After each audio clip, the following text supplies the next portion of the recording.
I have returned. Welcome to the Box Office Dynasty. We are your hosts. I'm Jack. And I'm Josh. And Jack, welcome back to the show, man. It's good to be reunited. Yes, sir. I'm glad to be back, and I hope everyone loved having Killian and Matt here. They are goated as fuck for tuning in every week, and then now being a part of the show. Killian's always part of the show, but thanks to Yeah. Matt for filling in. Yeah, they filled in they Look, they had big shoes did to great. fill, and they filled in admirably. It was a fantastic episode. We had a lot of fun. And so, yeah, once again, thank you, Kill. Thank you, Matt. And Jack, it's good to have you back, though. At the end of the day, man, our dynamic and everything, like, man, I missed you. How was the Dominican Republic? It was hot as fuck, dude. But it was awesome. It was such a good time. You have good Mai Tais on the beach? I had a couple Mai Tais. I was mostly sipping pina coladas, Oh, okay. There we go. And then El Presidente, which is their beer. It's the only beer they have that I've seen in the Dominican Republic. They probably have obviously imported stuff, but that's the beer. Dude, they have a national drink called Mamajuana. Okay. And it's like every time we went to a buffet or a restaurant or a bar, they were like, shots of Mamajuana, and it tastes like black licorice. It's so bad, but we did it probably like 1,000 times. Not like I promoted. But was it strong? Yeah, I think so. You know what I mean? Like, or yeah, it's like it's alcohol. You got a jar of leaves, whatever the leaves are, and you put any kind of alcohol in it, and it turns into Mamajuana. It's pretty crazy. Interesting. Like the leaves soak the alcohol, or the alcohol soaks the leaves. But it was a great time on the beach, on a boat, on an island that is not Epstein's Island. For anyone listening, okay? It was just a regular island. It was just a regular island. Whoa, wait a minute. Well, because I'm about to say we had a private island at one point, and this is the wrong time to go to a private island. You are throwing you might not want to keep talking without an attorney present, Jack. Like you weren't gonna say something about it, dude. I said I went to a private island. I wasn't even. You brought it up, man. If I said I went to a private island, I know that's where everyone's sick fuck minds are thinking. Hey. I don't know, man. The one who smelt a Delta. Am I right? That's... Yeah, well, it smells great over here, so I don't know, man. Hey, but it was awesome, dude. And I missed the pod and the episode, and I got to listen to some of it, and it was nice. It was a good time. Yeah, man. And I get to watch a lot of movies too. I watched a shit ton of stuff on the plane. Ironic like that going on vacation is what allows you to watch a lot of movies. I know. I probably watched like 4 movies. It was awesome. Wow, that's pretty cool. I mean, hey, yeah. Watching movies is always a good time. Am I right? It is always like a vacation. Right, it's what we do. Unless you're watching like Schindler's List, that's not a vacation. That's sad. No, my movies were pretty upbeat. I watched John Wick 4. That's not my seesaw, so I can talk about it. I watched John Wick 4. That's a long-ass movie. That took up an almost entire plane ride. Well, I'm surprised you had never seen it before. That was the only John Wick you'd never seen? It's not streaming anywhere. No, it's the only John Wick I've never seen. It's not streaming anywhere for free anyway. But it's a good movie. I've returned. It was a good movie. Yeah, I think I gave it 4 stars. I gave them all 4 stars. It's such a consistent franchise. Yeah. But I've returned, and we have a great episode today. We're reviewing All About Eve. That's our Bible study film, which means we're going to pick a new Bible study film next week, which will be fun. Going to go over the box office numbers as usual. We are reviewing Hoppers and The Bride. So the new Pixar film Hoppers, we're going to talk about that. And then you saw The Bride. I couldn't do that because I was away. Right. But you're going to talk about that for a little bit. And then we got a couple days until the Oscars. By the time this episode comes out, it'll be like 5 days till the Oscars, 4 days. So we're going to talk a little bit of our Oscars, finalize some predictions, just discuss that at the end. But we do want to start with some news nuggets. You got anything for us, brother? Yes, let's start there. I got one quick thing that I thought was interesting last week, or last episode that you were here, I should say. My seesaw I put was Ted, that I want to see season 2 of Ted, which it's not my seesaw. Ironically, you were talking about that just before. This is not my saw for the episode, so I can mention it. I've started season 2 of Ted. Me too. Consistent. How many episodes have you seen so far? I've seen 2. 3. I just finished the Dungeons. Yeah, I need to watch that. I'm probably going to watch that one tonight. It's just because I've been binging through another show, which also wasn't my seesaw, but maybe I'll throw it in over there. Anyway, so yeah, the news is that Ted's season 3 is not planned to happen at this time. And when he was asked about it, Seth MacFarlane was saying it's because it's too expensive to make. So they can't justify making another season. Apparently, each episode costs around $8 to $10 million, with the heavy visual effect work involved with making Ted. I like I don't know. It's sad because obviously this is a show that you can do, I feel like, forever. I mean, there's just so much fun stuff that you can do with these characters. But is you really think, I mean, I'm assuming he's not lying, but it's really that expensive? I Like, mean, I'm sure he's making like an animated talking bear. He's probably got to use the same kind of like amount of visual effects team and software and work that it takes to use on movies. I mean, he even quotes that it's like making an Avengers movie every 22 minutes. And obviously Avengers movies cost much more than $8 to $10 million per half hour. You know what I mean? So that's the point, though, is that yeah, like for this medium of television, especially on the Peacock streamer of all places, that this is a very an inflated cost. It's we are not actually seeing a return on investment on this show. I just that's we sad, man. cannot financially, if we can't afford this anymore. Yeah, I mean, I'm just surprised it really costs that much. I know, I mean, the CGI is expensive, but to me, it's funny. To me, watching the show, I'm never even thinking about the CGI because it is that good. Ted Right? feels like He an actual character that's in there. the world. And that's also really a part of the actors around him too, making him feel alive. But yeah, I never really thought about like, damn, he's expensive to keep up, you know? Yeah. No, it's unfortunate because it's been such a great show and this season's consistently great too. We haven't finished it yet, but McFarlane did say that the season 2 finale was written to wrap up the story in a way that connects to the original Ted films.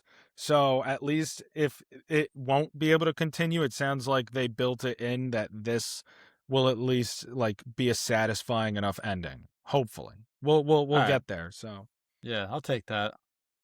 all right, that's what Um, I got. I know you got some stuff for us too before we move on. yeah.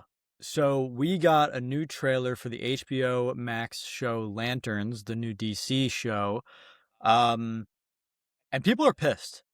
People are very angry. I don't know if you've seen, but Green Lantern fans are really asking one question: where's the green? This is a show about two Green Lanterns, John Stewart and Hal Jordan. Green is removed from the title of Green Lanterns, just Lanterns, and the show is very brown, very gray, and DC fans are pretty angry. I understand their frustration. I know it's just a trailer, but what we want out of this is kind of an epic space adventure, and it's a very grounded gray show.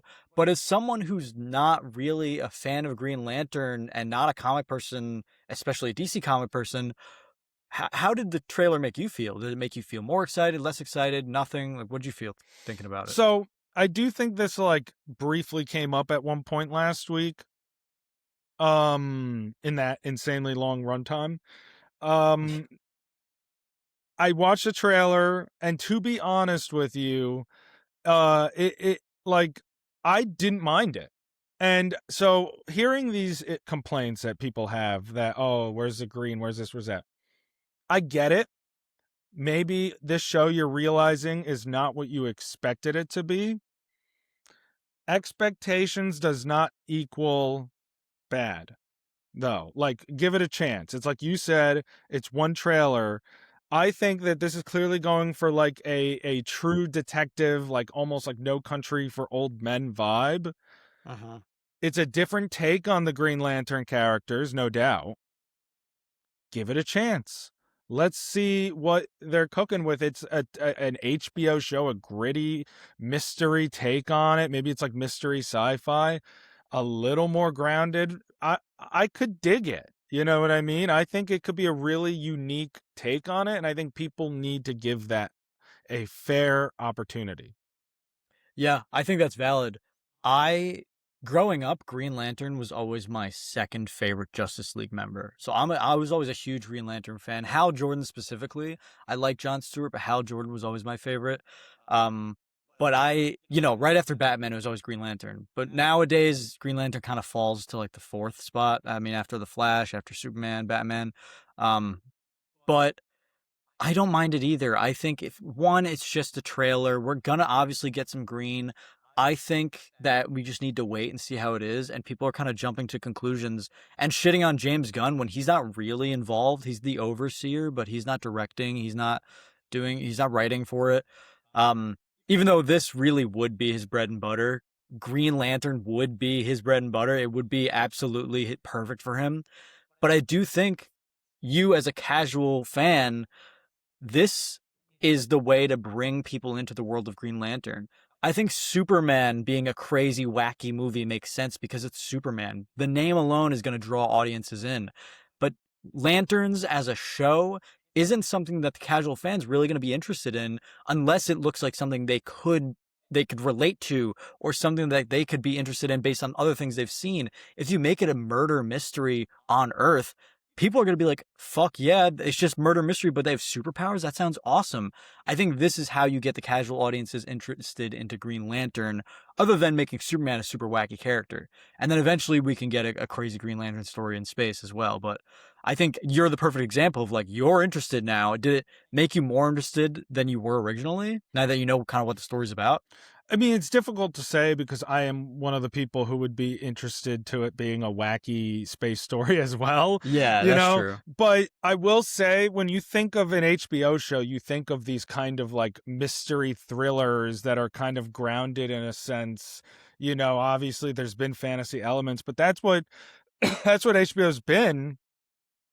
And Lanterns feels like it could fit right into that brand, you know what I mean, so to speak. And I like that again, it's like you said, Superman is one kind of genre. It's adventure and wacky and very fantastical. And I don't, the DCU hasn't had that. It's still very, very new. It's Yeah, very very much in its fresh. infancy. So there's not much to it yet. This is the first time that the fans of this, if we're going to do another cinematic universe here and it's going to be successful, it is, are they ready to be tested on the grounds that everything in that universe is going to be completely different from a genre standpoint and from technical standpoints and storytelling? You're going to Superman fun adventure. This is a grounded, murder mystery thriller. Clayface coming out later this year is supposed to be a body horror film. The DCU is going to take so many different shapes and forms, but that is to its benefit, not its demise. And that Yeah. is something that if you're going to be a fan of this, you need to get on board with that now and and Yeah. and get over that. That's a great point because I think everyone is always like, for the MCU, it's like it has MCU humor. Oh, Yeah. they're MCUifying this because it all kind of feels the same. But when they make something different, like Werewolf by Night or WandaVision, people are like, oh fuck, this is awesome. Different vibes for different characters, different genres. So I'm with you. I totally agree. Yeah. Before we move on, actually, just talking about the DC characters, I know you're not huge on it, but are your top three Justice League characters Batman, Superman, and Wonder Woman, or do you have like other characters that you think are better? Oh, I don't know. Because that is the trinity of Marvel's comic trinity is Spider-Man, Wolverine, and the Hulk, but MCU kind of made it Captain America, Iron Man, Thor. But I think DC will always be Batman, Superman, Wonder Woman. I mean, that is their trinity, you Yeah, know. I mean, Batman would be number 1. mine too. Um, I don't know. I mean, I also do really like the Flash. I will admit. I know you're big That's into the Flash. Yeah, he's number three for me. My top three are Batman in the Justice League because there's only the 7 Justice League members, Right. original ones. Mine's Batman, Superman, Flash, then Green Lantern. Hold on, then Martian Manhunter, I Wonder do like Woman, Martian Manhunter, Aquaman. but I don't know as much about it. Well, that's not true. Ish. All right. I mean, Batman's number one. Superman has got to be number two. They're just the two characters of DC, Yeah. and I never like, liked him growing up, but now he's fucking goated. and it's tough. I would say I think Martian Manhunter is the coolest next character, but Yeah. I still feel like I gotta give the spot to Wonder Woman. You know what I mean? Like, Mm. she is just Yeah. such. I love her lore, and I love everything her character can and has represented. Um, and I guess Gal Gadot is also there. So I Yeah. gotta go. I gotta go with her at 3. But I do think Th- Martian Manhunter is probably right there as like one of the coolest characters. That's fair. I never really liked Wonder Woman. I was always a Supergirl kind of guy, you know? Like Yeah, DC you has were. great female characters, but Wonder Woman kind of always fell flat to me. I always liked Supergirl and Black Canary, stuff like that, but Wonder Woman just Yeah, never but was for I me. mean, But she is iconic, so yeah, you got to give her some cred. yeah. Um all right, that's all I got. All right. Well, that really interesting stuff. We'll have to see, how that goes. In the meantime, we're gonna rewind the clock a little bit. We're gonna do this week's Bible study film, and that is the 1950 film All About Eve. We are going to rate it, review it, and you bet your ass there'll be spoilers. The film is very old, so if you haven't seen it by now, that's really on you. So we're gonna talk all about Eve, all about it, All about Eve. all about Eve. That's right. All right. Well, Jack, you haven't been here. Why don't you go first? Okay, I'll lead the way. All right. We're doing our ratings and reviews of All About Eve. I give All About Eve 5 understudies out of 10. I give All About Eve 9. I would say 9.2 awards out of 10. It's a lot of awards. This is one of our biggest. I think our biggest one was the Charlie Chaplin, The Great Dictator, but this is a big disparity between our scores right now. Yeah, this had me thinking about something that we'll get to, but I'm curious, what about Eve? What Did about you? you? Because I was gonna say, what about all of it? Actually, What about Eve? What about this movie did you not like? I'm very curious because I mean, to be fully honest with you, man, this is a great film, and I think understandably, you are in quite the minority with that opinion. yeah, I am.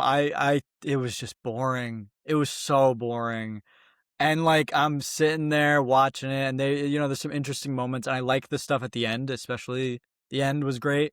But without that ending, I probably would have given this like a 2 out of 10. It was just so boring, dude. Yeah, man. I don't know. I just don't know that you're gonna have to give it another chance. I don't know that you engaged with it in the right atmosphere or at the time or whatever it I may was sitting at be. work while I was I mean, you're watching it, sitting at so work, it's probably, like you're annoyed, you want to be home, probably checking your yeah, phone a bunch of times. I was doing You know that what I mean? Like, I think you because I gotta was so bored. nah, you gotta put the phone away and you gotta really engage with the film from the start at some point, I gotta You say. tell me what you love about this movie, and I want to hear that because I don't know. So, I all don't right, know. this is the second time I've watched this movie. I should put that out there because I haven't always seen the movies we watch in this segment. Put yourself through that twice is crazy. This is the second time. I watched it in November of 2023, and then I watched it again the other day. It actually went a little bit down in rating for me from the first to second watch. So I'm going to, I guess that's like based off of where the hell you're standing on this right now. I am going to start there. The first time I watched this, I gave it the 10 out of 10, 5 stars. I mean, this is Wow. one of the all-time films. It is one of the, higher rated all-time best picture winners, yada, yada, yada. The first time I watched it, I absolutely loved it. The story, the acting, the script, just the filmmaking for this time, 1950, the infancy of the craft, still in the middle of the production code era, restrictions abound. Like it just fascinated me. This the second time around watching it, a few years later here, it didn't quite hit that 5-star status for me. It did have some slower moments. I didn't quite connect with the second half of the film. The ending not included. I still love the ending like you do. I didn't quite connect with parts of the second half as much as I did with earlier parts of the film.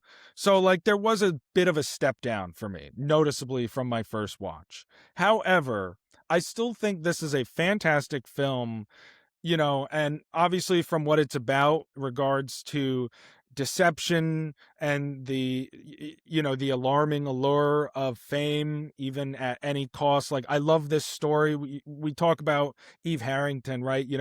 Joking around or whatever. She is a very, manipulative character, a Fucking very, villain. but a fascinatingly written character at that. The way she starts out and the way that she kind of just grows like roots, kind of plants herself into Margot Channing's life, and the way that this is done, and just the themes at play about women in Hollywood, in the film industry, and how much their physical appearance commands their success in comparison to men, and that this film was really taking all of these steps, at this time to kind of dive into that. I just think it's such an incredible piece of work. And obviously Betty Davis, who plays Margot Channing, the legend Betty Davis, and Ann Baxter. Like, I think that their performances really are central key parts of this. They're incredible. Yeah, they were really good. But I think what the way we view things is so different because you're a very for the time guy. You're like, well, at the time, this was the greatest thing ever. For the time, But I still think it's a great film this is to great. watch. You can't remove something from when it's made, but I still No, but enjoy that watching it doesn't. now. Yeah, but I don't take I don't go, oh, at the time, this was the greatest thing. You know what I mean? Like I don't take that into account because that's like if I don't enjoy it now, I don't live back then. So like, Right, but maybe I would have enjoyed it back then, but that has nothing to do with what I think I now. mean, but I think you got to just remove it's what the movie's even about in the first place, and like it's Oh actually well, yeah. engaging with it on that Yeah, level of like what's going on here, what am I watching? Okay, this is what's happening, this is when this is taking place.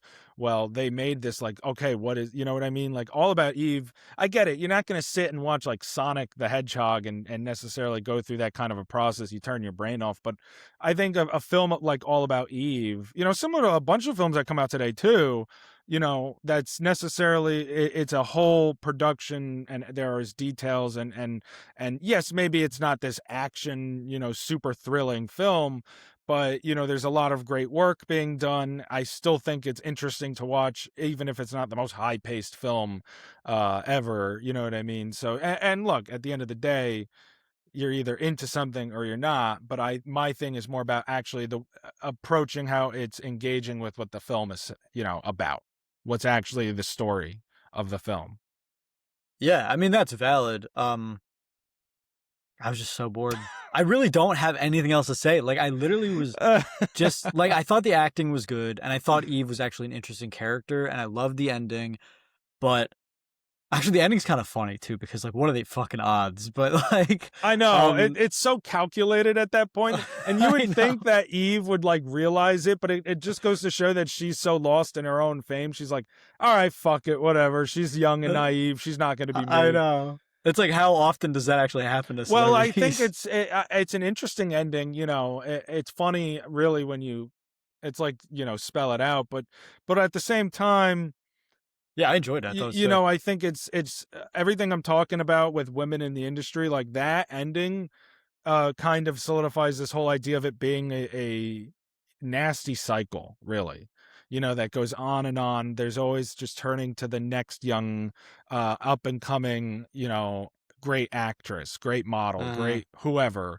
And kind of how that's what plays into their success, despite the fact that Margot Channing was one of the greats, and then Eve Harrington was one of the greats. You know what I mean? That ending kind of shows the beginning of that cycle again, which is quite, just what's the word to take in? Just, it's just a lot. It really gives you a lot to chew on. I think, well, speaking of chewing on, I was just gonna say that you get, the whole like idea is that Hollywood kind of chews you and spits you out, right? Like it chews you up and spits you out, especially for women. But I do think that having Eve as the villain, as the like the perpetrator, and then having what's her name, like Phoebe or whatever her name is at the end, um, be the next person to do that to Eve. Does that kind of dilute the message of the movie? Because it's almost saying like it's not the systems that doing it, it's someone who's doing it to them and taking advantage of the system. But if it was just like if there was no villain and the villain was Hollywood, I think that would make it make more sense to me. But And that would I think that's what the film is trying to say, is like it's not the individual, because if there is no one else at the end, you could say, well, the only person we actually see deceiving anyone is Eve Harrington, and I guess Atticus as well, you know what I mean, is pretty deceiving too. Or Addison, excuse me, Addison. yeah, I was just saying like I was like I don't remember Atticus Finch being in this movie. Addison DeWitt. Um, he also, you know what I mean, talks about being deceiving, but like, I think by having that Phoebe character at the end, trying to, begin doing the same shtick and the same con that Eve pulled off on Margot, I feel like it shows that, everyone starts off, they're starting in the same place, and ultimately this isn't a personal thing. This is just taking advantage of, what's being the odds, the system stacked against you, to do what, the only thing you can to get fame and to chase that dream. And that's the dangerous slippery slope that I think the film is trying to showcase. Yeah, to me, it missed the mark on the actual message of the film just because it seems like it's pitting women against each other instead of being like Well, it it's the is. I know, but it's like the idea should be that it's especially at this time it's the men in charge of Hollywood that are objectifying women and doing these things to them and being like, okay, you're worthless, oh here you go, you're prettier, you're in charge, like stuff like that. But instead it's a woman who does against a woman and a woman who goes against a woman. You know what I mean? Like, But like, I don't think we see that, because in the end we ultimately see Addison is in control of Eve, and then Phoebe goes and answers the door, and who is it? It's Addison, and yeah, she's like, I'm not saying she doesn't have these intentions when we see her before she answers the door, but before she answers the door, she's acting like Eve did at the beginning of the film. She's really nice, she's really sympathetic, she's, really like kissing up to Eve and such a big fan, blah blah blah. When she answers the door and she starts talking to Addison, and Addison turns on that kind of charm again that he had earlier in, that he put on Eve, where he was trying to like lure her in, she that's when we see that like switch almost flip, and he's like, oh, you want to be famous, you want to say, so I think that that's the film showing you, like, yeah, the women are playing a part, but the part is kind of forced upon them by the men in this industry, who make them pull those strings, because it's really their only way in. Especially if you've kind of had that rocky past like Eve has, like Phoebe maybe has. So I do think that the film does make that point at the end there. yeah, I just didn't. I guess resonate with me. I don't know. I was just bored. I was just so bored. That's literally like my only thing when I watched it. I was like, besides her name being Eve Harrington, I was like, oh, Steve Harrington. That's funny, for Stranger Things. But I was like, I just so bored, man. And it is Well, what it is. did But you notice that Marilyn Monroe had a small part in the movie? no, where, dude? Was she even? I did not even see her. She was with she was Addison's girl. She was the woman with him at the party. That she Uh was like, I want the drink. They're sitting on the stairs there. oh The yeah. blonde. Oh It's a yeah. younger Marilyn Monroe. Yeah, I could see that. Well, that's because it is. Yeah, I know, I could see it. Yeah, Yeah, okay. yeah, that could be. That could be. Maybe that was her, low key. In hindsight. In hindsight, probably was. Yeah, and then Max Fabian, I think, was the one who got the drink for her. But Yeah. No, I don't know. I thought it was great. I love Betty Davis. She's always fun to watch. I think this is one of her better performances. I think she won. I mean, this back at that time did win a lot of Oscars, and that is separate from the other points I was making about the back in time. But This one Best Picture, right? it's definitely won Best Picture, and I think it won.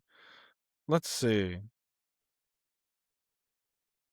And I'm also curious. I want to ask you something about Best Picture. I guess I could wait. So at the Oscars, it won Picture, Director, Supporting Actor, for the guy who played Addison DeWitt, Mm. uh, and it won Best Screenplay, and Best Costume, and Best Sound Recording, and it was also nominated for Actress for Anne Baxter and Betty Davis. It was nominated for Supporting Actress a couple times, a bunch of other stuff. So, yeah, no, this was like the film of the year at that time.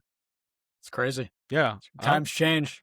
time. Look, hey, the way the kind of movies that win Best Picture, you are right. Even like The Godfather isn't a type of movie that would necessarily win Best Picture today, which is ridiculous because it's one of the greatest films of all time. So, Yeah, never seen it.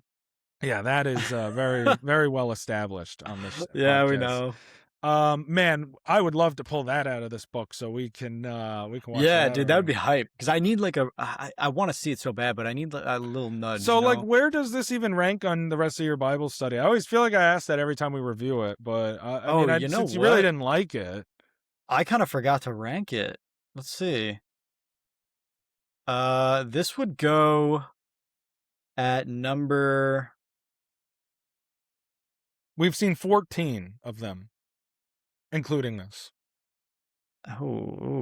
This would go at number 11 out of 14. Damn, ahead of what? La Adelante, The Jazz Singer, and Amoris Perros. You would have Fat City above this movie? Yeah. Bugging. And Fat City's above Great Dictator, too. That's crazy, man. Dictator's number 10. Fat City being above both of those movies is insane to me, personally. All About Eve is 4th on my list out of 14. I do have 3 movies above it. What do you have above it? Get Out, The Great Dictator, and Ben-Hur. Where's Boat People? That's my favorite. Actually, it's at 9. Wow. We do have like we have funny different I think opinions. Boat People is like one of the biggest surprises you've ever given me, because I usually I'll say this much. I'm not surprised you didn't like All About Eve. It's not a you film. Mm-hmm. You know what I mean? Boat People, really, I really enjoyed that you enjoyed that. I enjoyed it too. It's a good movie, and I'm glad that great. you were able to resonate with that. You know what I mean? Like, it's cool when you can appreciate something, and this happens to me quite often, actually, when you can appreciate a kind of film you didn't think you would. You know what I mean? I love a good surprise. Yeah. Absolutely. Well, thank you to whoever commented All About Eve. At least I had fun revisiting this film. I didn't think I'd watch it again so soon. I know it's been like 3 years, but I still didn't think it'd be so soon. Yeah.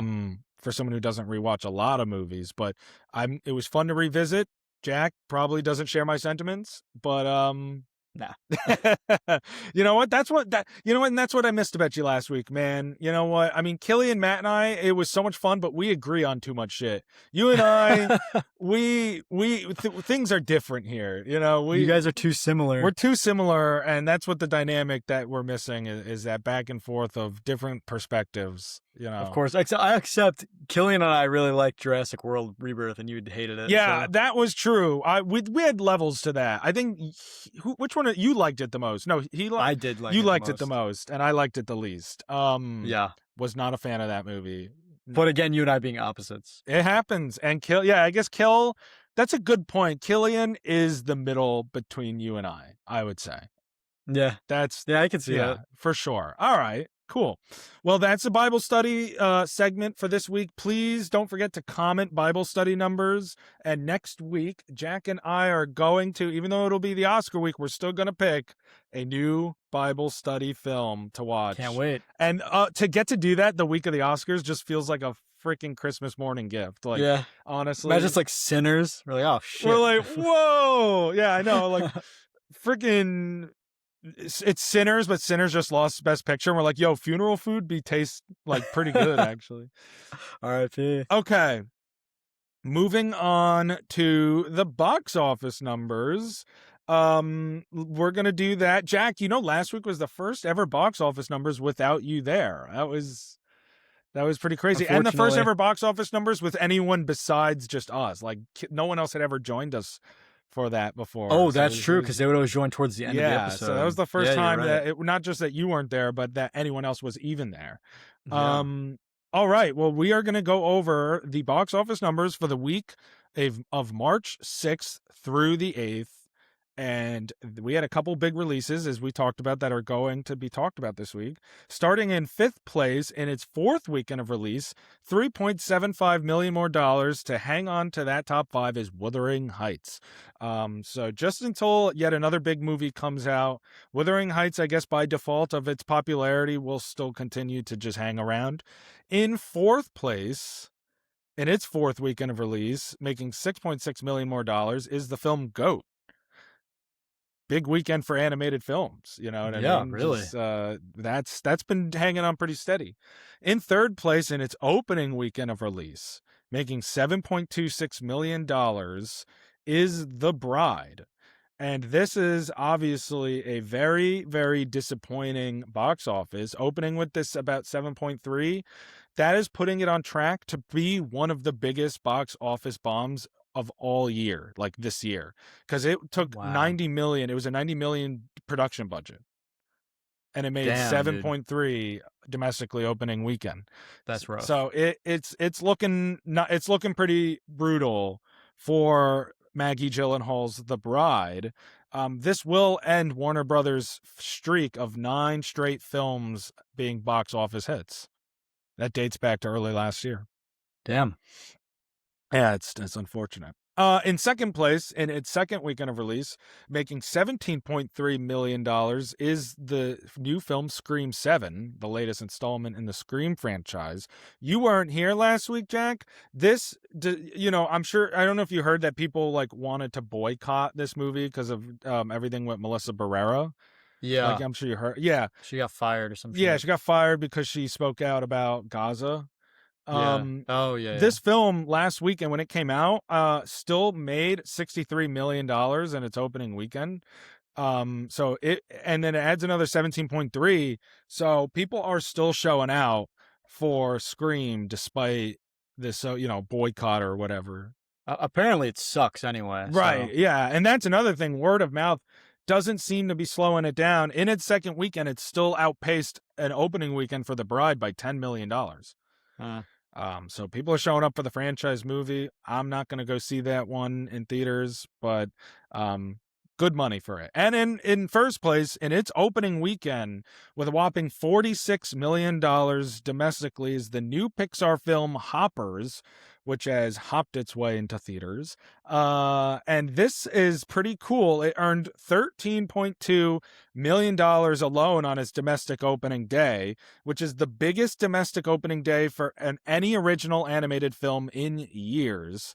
It's the film that has had the biggest opening weekend for any original animated film since Coco back in 2017. So the biggest opening weekend for an animated original in 9 years, which is pretty big. that's And huge. it is the highest in the top 5 of opening weekends globally for original films in the whole decade, with $88 million globally opening weekend. In 2nd place is Weapons with 71 million. 3rd place is actually Onward with 68 million. That surprised me. 4th place is Sinners with 63 million. 5th place, Red One with 62 million. Hoppers at 88 million in 1st place. So this is a massive opening weekend for the new Pixar film. That's huge. I mean, congrats to Hoppers. I just want to get into it, bro. Yeah, I want to start. we'll get into it. So you're right. Congrats to Hoppers and all the team over at Pixar for winning the box office weekend of March 6th through the 8th. And now we are going to give our ratings and reviews for the new Pixar film Hoppers. Spoilers ahead for Hoppers, so watch out. All right. I guess I'll go first. Yeah, take it away. I give this film like 8.5 home or 8.5 tiny crowns out of 10. Little I tiny give it ones. 9.2 lizards out of 10. I do want to start out by saying, first of all, this movie's fantastic, but the marketing was kind of crazy for this movie. They focused so much on the lizard, and the lizard was barely. He was more of a marketing tool than a character. It's Yeah, a little that's disappointing. classic Disney for you. I was a little disappointed by that. That's my. That's the Disney side of it for sure. But yeah, I mean, what do you think, bro? I mean, listen, I'm happy whenever Pixar does well, no matter what, especially for an original film. Yeah, I've been championing for years, like go see original films in theaters, and that includes these Pixar originals. And we always talk about sequels and stuff. And later on, before we move on from Hoppers, I want to talk a bit about sequels. But like I'm so happy to see this film have success. With that said, I don't think like it is one of their greatest films that necessarily the way everyone else does. They're saying this is the best original, since Coco and things like that. I don't agree. I think it's a very silly, heartfelt, fun movie. I think Pixar certainly does continue to pull at the heartstrings. There's always the emotional moments, but I thought that everything about it was like it was a cute movie, and it was good at fun characters, but I don't think necessarily the most memorable characters. I think that it had a really great story, but not the most introspective story they've ever tried to tell before. Plot points were a little basic, and it was obviously kind of just a family friendly Avatar, but I had a lot yeah. of fun. You know what I mean? I had a lot of fun, and it definitely always got me at moments, and as a good Pixar does. And I mean, I liked it. I think it was good, but I don't think it was like one of the greatest ones in years I necessarily. think it cracked my top 10 Pixar movies. Like, I yeah, think it's in 10th. I don't know, man. That to me, I think in that defense, I know Killian. I think it's like one of his favorites of all of the I think he Pixar said it movies. was top 5 for him. Yeah, something around there for sure. So, like, Man, I don't know that I agree with that. I think there's still better Pixar movies than this one. I loved it, man. Like I teared up so many times. I mean, I don't know about you, but this all the stuff with the grandma right at the beginning, I was tearing Yeah. up. I don't know. It was such a beautiful. The idea of just nature has just always been so beautiful. I know you're a man who really appreciates nature, and the animals, and we both love animals. And there's just something. I don't know. There's something about this one where I don't love the human characters in a lot of Pixar things unless it's like Incredibles, because I always love, the robots and the emotions and the toys and the cars. Um, but the human appreciation of animals is such a beautiful thing, and the animal kingdom, the way they built it was so nice. And I just loved it. I love the way they structured this movie, and the characters were maybe not memorable. You're right. I think that's one of my only downsides is besides Mabel, Right. I don't like this. I thought the bear would be more involved, or the lizard, or like it's just Mabel and the one beaver, which is fine. But Yeah, George, I right? I wanted mean, more. George, King he is George, a great character. I liked him, but and he obviously is great. Mabel, but you're right. I do think a lot of the side characters are pretty forgettable in this movie, unfortunately, because I wanted more of them. I thought also this movie kind of suffered from the word of mouth a little bit because, like you're saying, for me, it does match up with everyone saying it's amazing, but for you, it doesn't. And for me, it doesn't match up with how funny everyone's saying it is.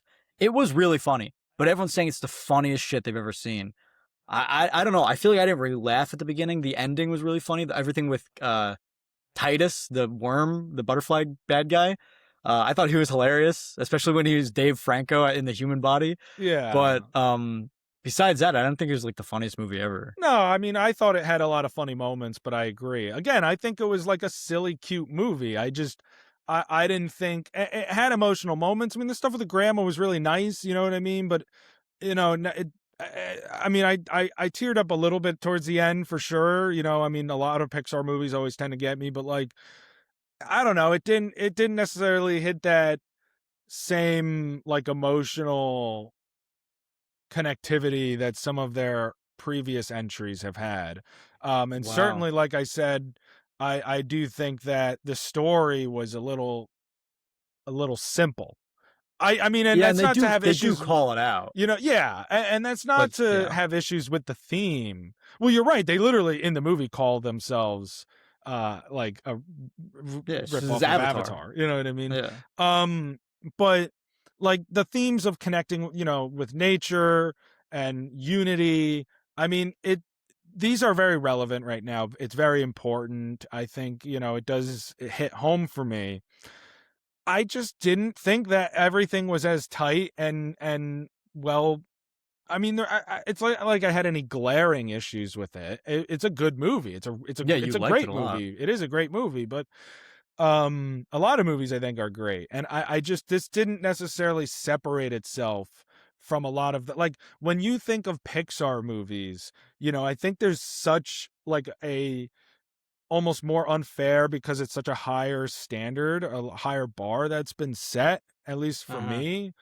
And, I wouldn't even necessarily say, oh, it's driven by nostalgia for movies from my childhood, because there's a ton of movies that I think do hit that mark that are not, I mean, Coco, we were 17. Soul came out, we're adults. You know what I mean? Like things like that. I think those are films that have hit that mark. I think Hoppers was great, but I don't know that it, for me, had the same emotional connectivity or complexity or just, raw storytelling that Coco or Soul had, where it's not just something the whole family can enjoy. Like Hoppers is a great film the whole family can enjoy.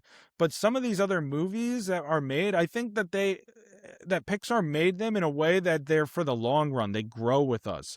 Our perspective gives us new windows from the film that I mean, I watch Hoppers and, as an adult, you think I would just jump right to that ending. I'd say, okay, this is what the film is getting at, this, and this, and that. And I don't know. I mean, again, it hit a lot of those marks, but it didn't necessarily hit that same tier for me.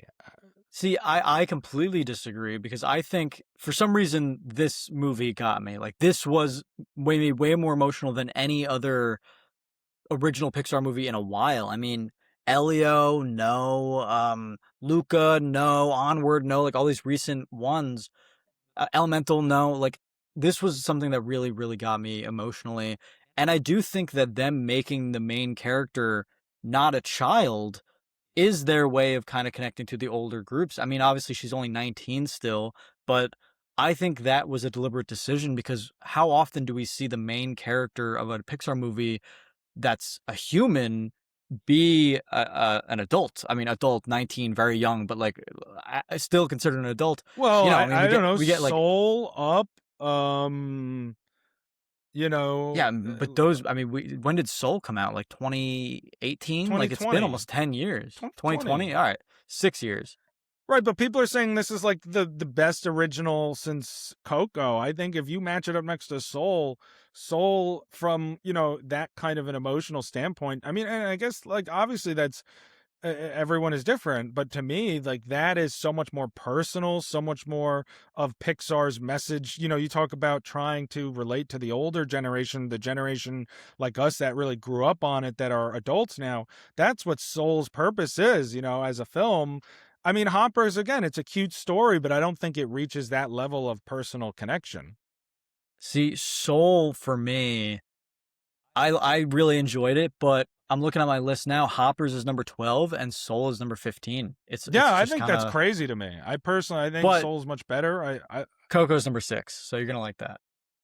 Coco's a better movie, man. I don't know. I just don't know what to say. Coco is like what that Yeah, that one makes Coco's me cry every single fantastic. time. Yeah, Coke, I think it's Coco's tough. my number two. What do you think is the most emotional Pixar movie?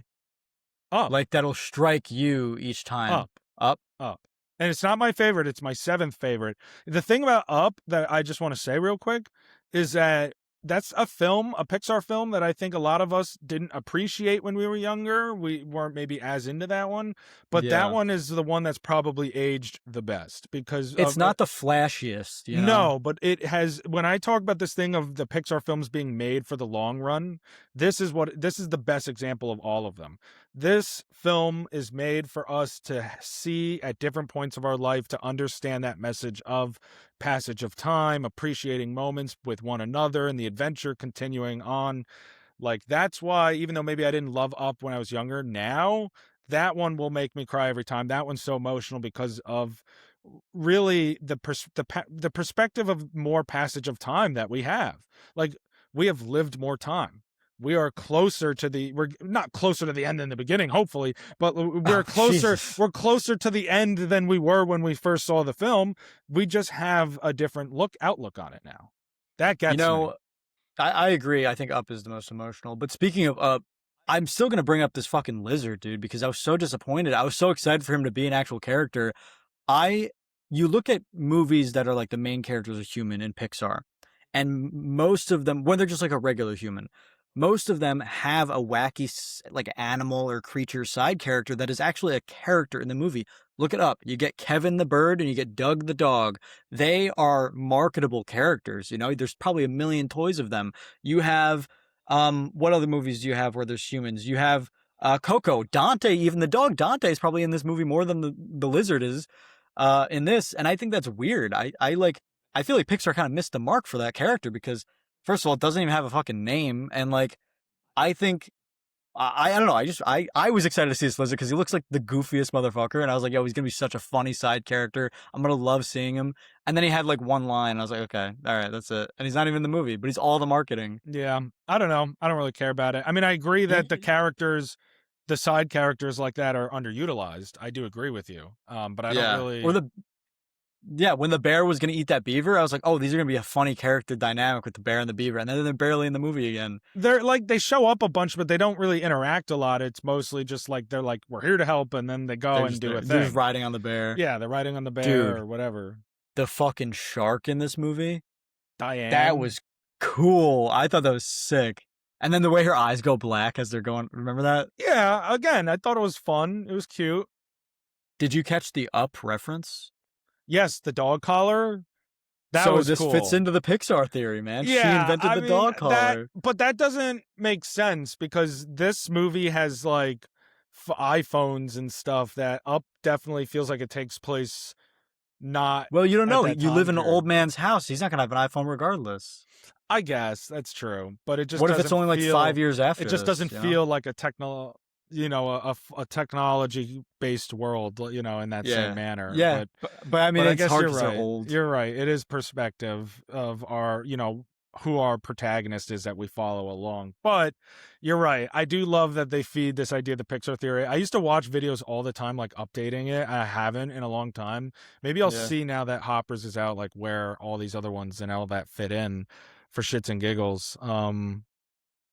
I don't know. I really enjoyed this movie. I was laughing a bunch. Me and my brother when for some reason Dave Franco's voice was so funny to me as the guy. Like when she goes on stage and she's like, "I'm sorry I killed your mom." I fucking lost it That in the was theater. funny. That I was lost funny. it. And That did everyone's make like, "Yo, what?" And then he's like, "I don't even care. She was old and weak." yeah. And then she gives this whole speech and he goes, "That was a great speech. Except it sucks." And then just goes to fight her again. I was losing it, dude. It was Yeah, so funny. I thought it was funny. I did enjoy that scene. Yeah, the whole end scene was so great to me. I liked it more than Elio. I did. I Yeah. did. Not by a Yeah. lot. I thought they were both kind of in similar tiers for me, but Hoppers does have the emotional upside that Elio doesn't, so that's why I prefer it a little more. Out of 30 Pixar feature films, I've seen all of them. I currently have Hoppers at 18. I could maybe see it at 17. Wow. I could maybe swap it at 17 with Toy Story 4. But that's it. I definitely couldn't have put it above anything else. And I personally think my top 12 on my list, any single one of those in my opinion are like so near perfect. You could argue any one of those is your favorite and I could hear you out. Unfortunately, Hoppers is not part of that. I mean, if it is your favorite, I'm not trying to invalidate that. That's great. I think these 12 though are like the epitome of Pixar's greatest, and any one of them could be number 1. Where do your 10 out of 10 stop? um Technically my 10 out of 10s stop at 10, but it probably on rewatches for 11 and 12 would be 11 through 12. So I'm gonna say those 12 are all 10 out of 10. Okay, because mine stop at 9. I would Mine say stop at 9, I I would think. say I have. I'm gonna go on record officially and say I have 12 10 out of 10s. Because Hoppers is number 12 for me. I don't think it's the perfect movie. I don't think it's a 10 out of 10. I give it like a 9.1, 9.2.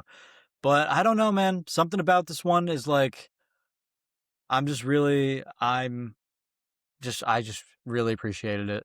And I'm glad you liked it too. I liked it more, but No, I liked you're it. I not don't want you're anyone to get not the wrong idea. against it at I all. think No, this I is. know. I'm so happy to see not only a really good Pixar original, and this is a really good Pixar original in 2026 here. So not only am I happy to see that, but I'm happy to see it get so much love. Because Yeah. Pixar is probably like my personal favorite movie studio. I just think they have such a bar of consistency, of emotional, nuance and ability to connect with all ranges of audience. And so I'm happy to see Hoppers, get that love and get that success. I think it's a really fun movie, a really good movie, but for me, it doesn't hit where those other 12 are, where it's like, I mean, genuinely, like, you can't do better than this, in my Do opinion. we know anything about Pixar's next original project, or is it all No, sequels? no, no. Good segue, Jack. Really, really good segue. Oh, I thanks. like that. Yes, we have a bunch of Pixar films, both original and sequel, in development. Okay. So I'll start with the originals since you bring those up. There are reportedly two new original films currently in development at Pixar right now. The first one is called Ono Ghost Market. It is Oh no, Ghost Market? like ONO, Oh like no, Ghost oh Market. no, not oh Oh, okay. no, oh no, Ghost I was like, Market. they're scared of the Ghost Like oh Market. no, Yeah, that would that's be what I pretty thought. funny. All right, all right. No, Ono Ghost Market. It's inspired by Asian myths about supernatural bazaars where the living and dead interacts. So like just places where living and dead interact, and it's like I guess a ghost market or something. So it looks like that'll be interesting. Sounds It's awesome like to me. Coco-esque, right? Yeah. No, I'm pretty excited for that. And then the first ever musical film for Pixar, which will be directed by Domhney Shi, who directed Turning Red, which I thought was a pretty great movie. That's actually one of the only 3 Pixar movies I've never seen was Turning Red, Cars 2, and Cars 3. Yeah, I really enjoyed Turning Red. That was one of the ones that got during those few years where they went straight to Disney Plus because of COVID, which I think sucks because a lot of great Pixar movies got just buried, Yeah. right there. Um, No, but yeah, so I mean, I guess people say, well, what about Coco? Coco is technically a film, like with music and like Yeah, so based this around is it. gonna be a full This is like a musical? full on Pixar musical, like a Disney animated film would be. Any plot or anything? No, not that I've seen, just that it's directed by the Turning Red director. Alright. That I don't know, because a lot of people didn't like that movie, so No, I I never mean, saw it. people. I mean, it got good reviews. I think Oh, it it did? definitely had a target audience compared to some other Pixar films. But I mean, I thought it was really good, and that one got me more emotional by the end, honestly, than Hoppers did. You I know, don't know if it would now, but it did then. uh, before we move on to the, sequels, I just do wanna say something I liked about Hoppers was the animation style. They got rid of the bean head mouth things that they did in Elio, and I think they do that in Turning Red a little bit too. I liked the more human characters, and I the animals agree. are very animated, but the humans look human. I don't want like a weirdo I fucking didn't clay think it human was guy. like an incredible animation style by any means, like, but I did think it Yeah, was an improvement upon some of the last few human animated exactly. projects from Pixar. Yeah, they kind of look Same like like the the way the show Inside Out humans do. Win or Lose was also like that, where it was kind of bean shaped Cal Arts Yeah, animation style. yeah, I hate that. Yeah, I agree. So those are the current originals, and I do hope we get more than just two announcements, soon, Yeah, because we have four sequels. And while four. the sequels are obviously the ones that fund the originals. I want more originals. I want the new voices, the new stuff. Oh, okay, 4 sequels announced. Yes. I know 2 of them. What the hell? Okay. All Do right. you want to go? Are you trying to guess them, or do you want me to just Uh, say them? I would love to try and guess these next 2. So you say the ones that I know. You know which ones I know or Well, no? I know one that you know for sure. I know a 5 and a 3. Oh, okay. That doesn't narrow it down for me. Oh my Well, god. the Toy Story 5. Toy Story 5. We both know Yes. Toy Story 5. We don't need to dance around that. Toy Story 5, which by the way, I saw the trailer finally. That comes out June. I believe that comes out this June, right? Um Yes, something like that. yeah, Toy Story 5 will be coming to theaters. I watched the trailer, and while we're on the topic real quick, I thought it was pretty good. I do think, I don't know, it personally looks like a little bit of a step down from, you know, the originals, obviously. Certainly the first 3, even maybe a little bit from the 4th. I mean, it does look kind of, maybe it'll be as fun as the 4th. I don't Yeah. know. I didn't I think it looks better than the I don't know. 4th, I but kind of get what they're going for. I'm not sure I dig it yet. I didn't, needless to say, the trailer didn't really move the needle one way or the other for me so far. yeah, I liked it. It's just like the natural it just makes sense for the story I mean, though, I so I get like it. it. I get it. Yeah. I don't know if it works for me right now. And I know we're getting Incredibles 3. Okay. Incredibles 3 coming out in 2028. It will be written and produced by Brad Bird as per usual, but not directed by Brad Bird. Who is directing it again? I believe. You know, I didn't love the second one, but I this is Right. my favorite Pixar movie, so I'm always gonna be excited for more Incredibles content. I'm a little worried. It's directed by Peter Son, who did The Good Dinosaur, which is one of the worst Pixar movies, and did Okay. Elemental, which was it was I fine. enjoyed I it. enjoyed it, Yeah. but it wasn't great, but I enjoyed it. So we'll see. I mean, obviously I would rather Brad Bird doing it. This is his baby. But Yeah. he'll still be writing it and overseeing it. So hopefully we still get a great installment out of Incredibles 3. Okay, so you kind of spoiled that the one of the next 2 sequels is a threequel. Technically, I don't agree So with that. Okay. I'll just let let me so there's only 3 options it could be because there's only so it can either be, and if you don't agree with it, I think I'm taking out it's not Inside Out 3 because that would just make sense Inside Out 2, Inside Out 3, which means it's either a Finding Nemo sequel or a Monsters Inc. sequel. No fucking way they do Monsters Inc. after Monsters University, but that's why maybe you're confused. But Finding Nemo, then Finding Dory, what Finding Crush next? What the fuck else do you do? Are they making Monsters Inc. 3?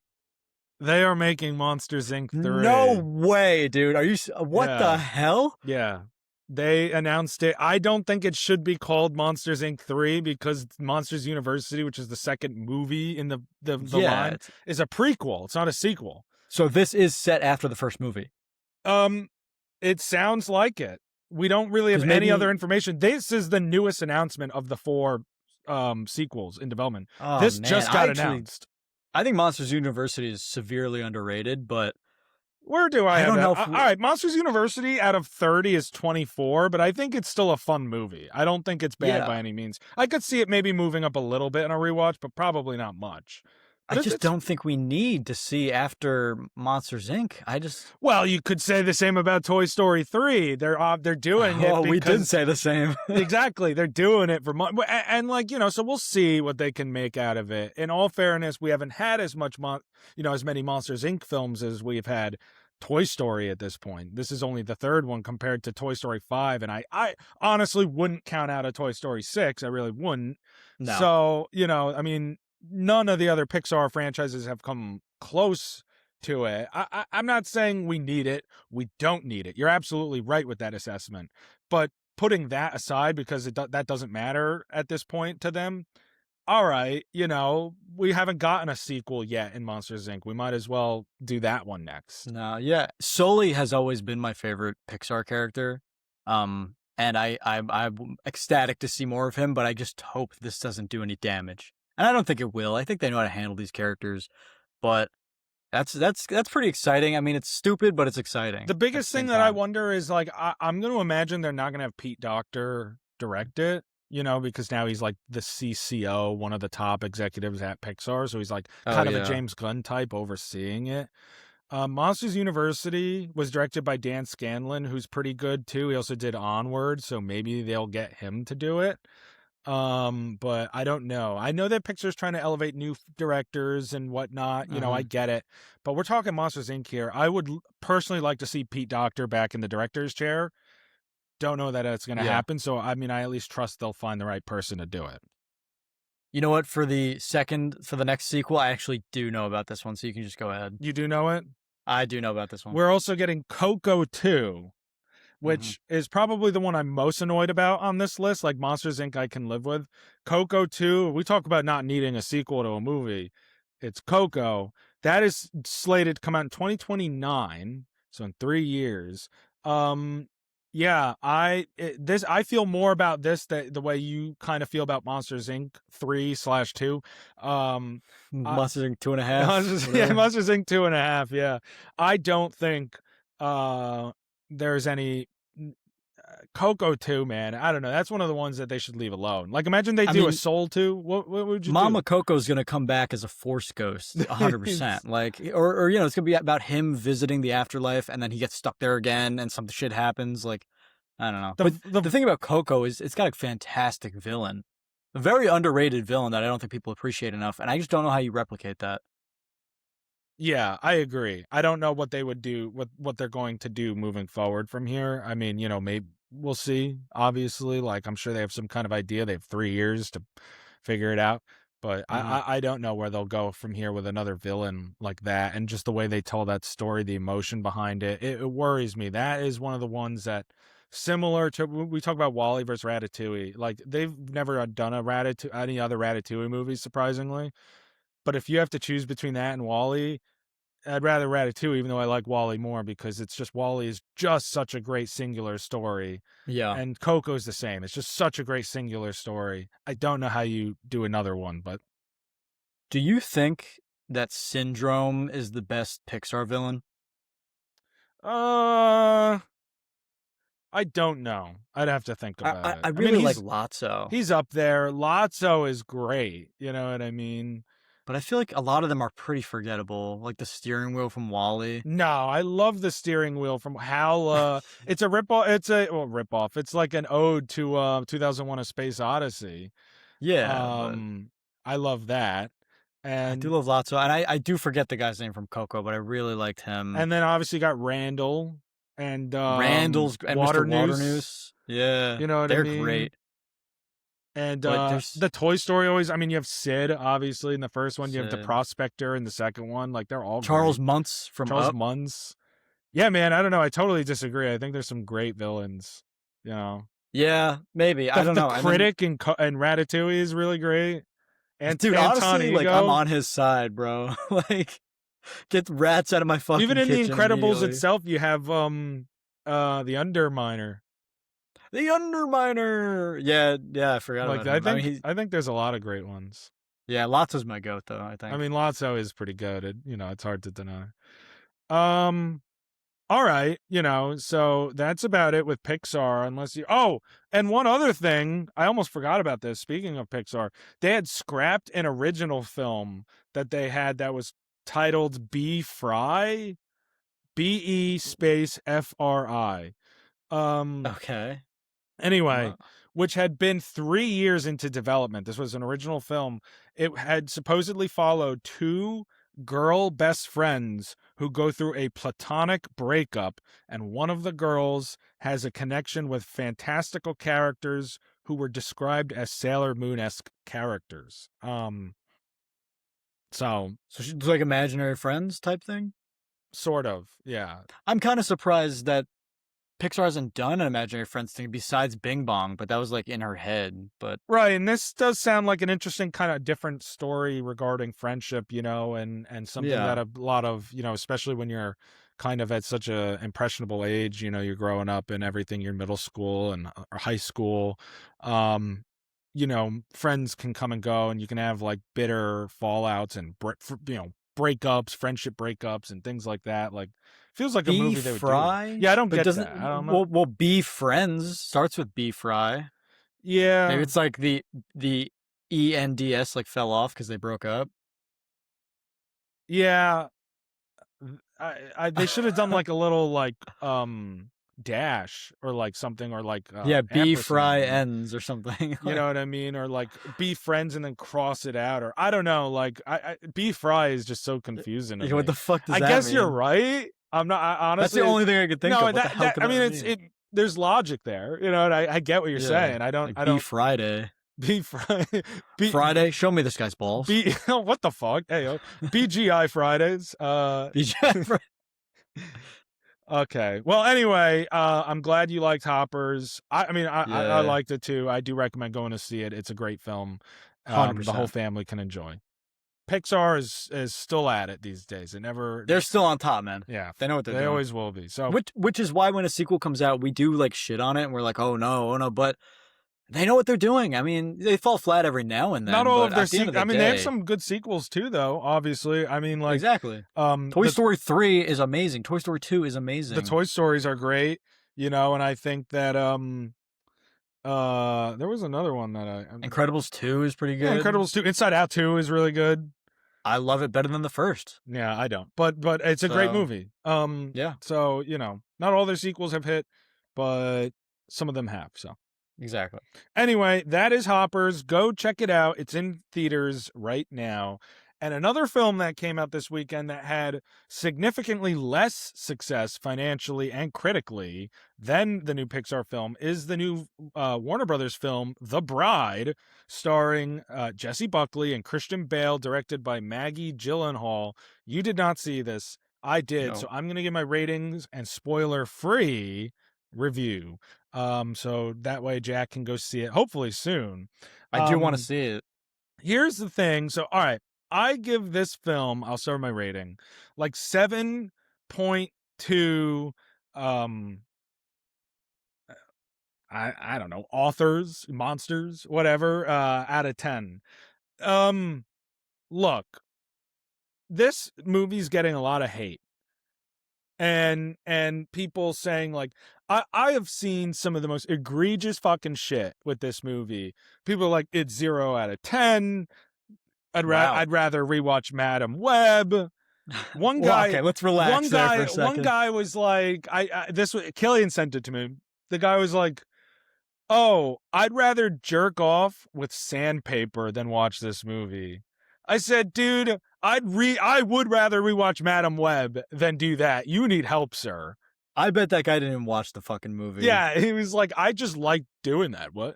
He's like, Um, that's actually my favorite thing to do. it's like, dude, forget having no foreskin. You have no skin. Just, you know. No, but like, look, this movie isn't perfect. This movie, I had high expectations because I loved the trailers, and it didn't necessarily live up to all of those. It is like a lot of people were calling it Frankenstein Fully Ado because they're like, it's just like Joker Fully Ado. And Uh, there is like, it's like if Joker Fully Ado was much more entertaining and not as grotesquely ridiculous. That is how I think I'd like to describe it. Because The Bride was still like wildly entertaining, incredibly stylized, and outrageously bold from a filmmaking standpoint. And I very much enjoyed a lot of that. Now, let me keep saying what I did like before I get to the problems. Jessie Buckley is as advertised. She's incredible. And I'm going to be so incredibly happy to see her win an Oscar in a week, which is, you know, get ahead of myself for dude, our don't jinx her, man. dude. If she all right, no, we'll get there. That's We'll a get there. different segment. But if she loses, your fault. Point being, she has honestly quickly become one of my favorite working actors right now. Like, she's just so good in everything. She's been good for years. We talked about this. She's in I'm Thinking of Ending Things, in Fargo, in Chernobyl. I mean, she has been around. She is so damn, her range is so damn remarkable, and she's so mesmerizing. And this performance is equally mesmerizing. She plays, you know, like a lot of movies that have come out in the past year, dual characters. She's so good in it. So just entertaining. Christian Bale is really good too. A lot of fun. He's got great range. Yeah, no Um, surprise.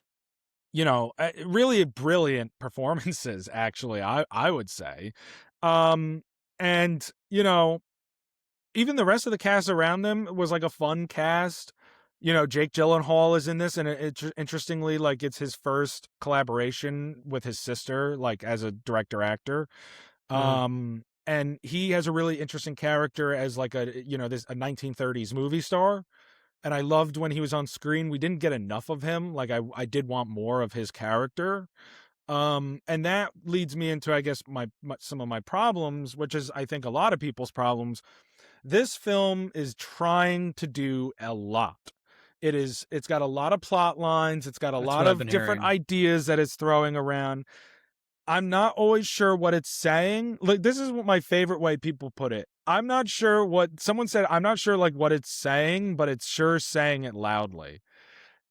Damn, I dude. wouldn't be that harsh about it. I do understand certain, angles of like feminist empowerment movements and things like that that this film is using with these classic MonsterVerse characters, and so I wouldn't say it's completely, you know, intangible kind of work, but I do think, um, that it's spinning a lot of plates, you know what I mean? There is more going on than it can handle, um, and so, like, there is some things that just feel rushed or confusing or dead end or, whatever number of issues, it certainly is not a tight script, it's not the most well-written movie, but there's so much unique, stylized, entertaining action going on around it and flashiness going on around it that I don't know. In my opinion, you can't help but have a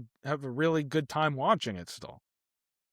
That's good. I mean, I had the option this weekend to either see The Bride or Hoppers because, being in another country and all.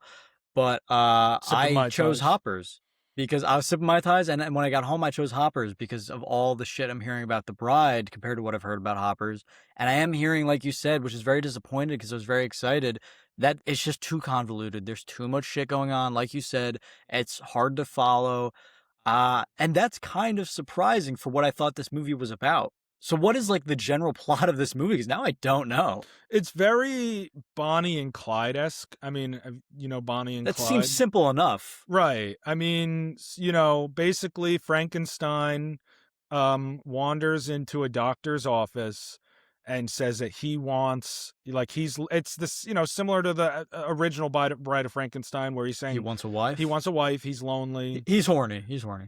Well, but that's such a big part of Frankenstein's character, being horny. Yeah, no, but like being lonely. You know what I mean? And that's Yeah. a point that he makes too. Is Frankenstein? The creature. I mean, in this they just call him Frank because it's supposed to take place a long time after the events of Frankenstein and Yeah. his origin. But um the creature's whole thing is that yes, he's scary and is filled with rage, but he's also very sensitive and lonely and sad. And that side of him, when we see, I mean, all the interactions, like the stuff in Frankenstein with the blind man, like that's what's some of my favorite in all of storytelling, from the novella all the way to every film adaptation, because it highlights that duality, of what's supposed to be the worst of man. This guy's not a man, he's a creature, he's a monster. Someone who can be filled with rage and be scary, and have that sensitive and longing for companionship like anyone else does, on that other side of him. So, I do really appreciate that that's what they're going at here, and saying like, okay, let's showcase what that building relationship looks like, this kind of network of trust, of having one another in a world that rejects you. You know, you're right. Sounds simple enough. They But she's definitely doing put a too lot much. going on in there. And on top of all the plot, Maggie Gyllenhaal also plays around. I mean, she takes bold swings, and you got to respect that at least. There's a lot of surrealist elements as well, which is always not necessarily the most upfront with its messaging or its, narrative structure. It really forces the audience itself to kind of make sense of it. And she has a lot of elements in that, that I thought were really, really well done.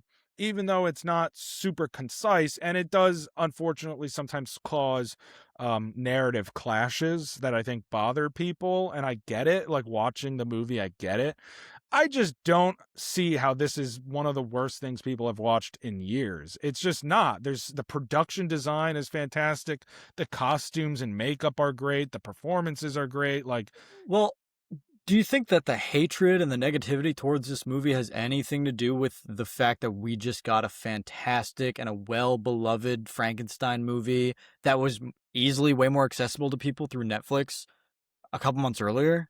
well, I will say I do think that this wasn't the best marketed film by any means. I Yeah. mean that's a good point, Because maybe if we but hadn't had Frankenstein in forever or any story like that in a long time, people would appreciate this one more. I don't But I know. don't know.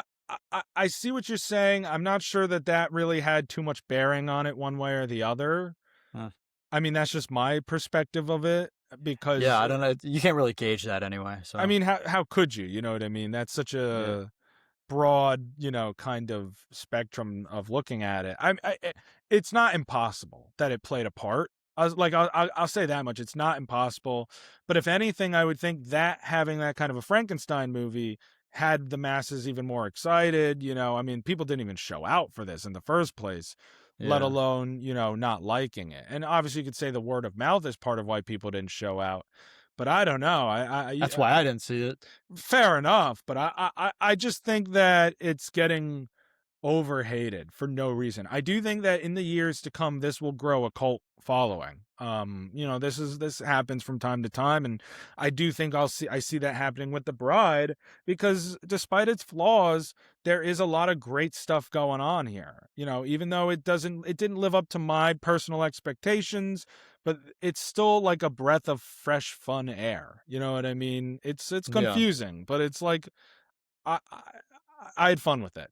You do your best to follow along. It's like almost like a fun horror theme park ride. You know what I mean? And Yeah. and you enjoy the great work that Buckley and Bale are doing, and you just go along with the rest of the shenanigans. It had me hooked in from the start, and then I saw where the issues came from, but in the end, I came out of that saying, no, I still liked it. That was still a good movie, and I think people uh, need to, I don't know, I guess just be more open minded. I'm not gonna invalidate their opinions, but come on, be a little more open minded about it, or stop being so extreme that this is the worst movie you've ever seen. Yeah, Come it might be on. someone's worst movie, but to have so many people saying that, that can't be right. I don't look. I'm not sure you're gonna be a huge fan of it.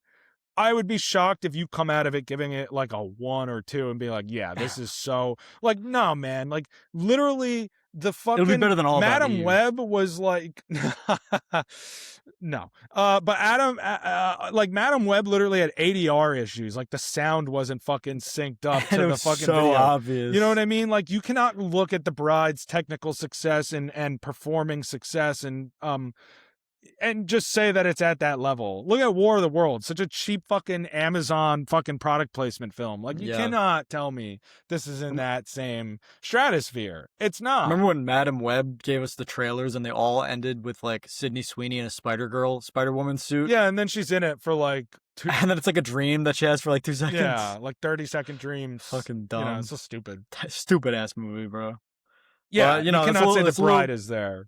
it's disappointing because I do want to see it, but I was very excited and definitely a little Well, less now. let me. I get it, and that's fair. I was a little disappointed too, but I'm trying to give you a saving grace. I don't think, and for not just you but everyone out there, I really don't think it's that bad. Like, I think Yeah. people are being a little bit uh extra about this. I'll say I have seen 6 films in 2026, like, of that came out this year, Uh-huh. and Hoppers was 3 and The Bride was 4.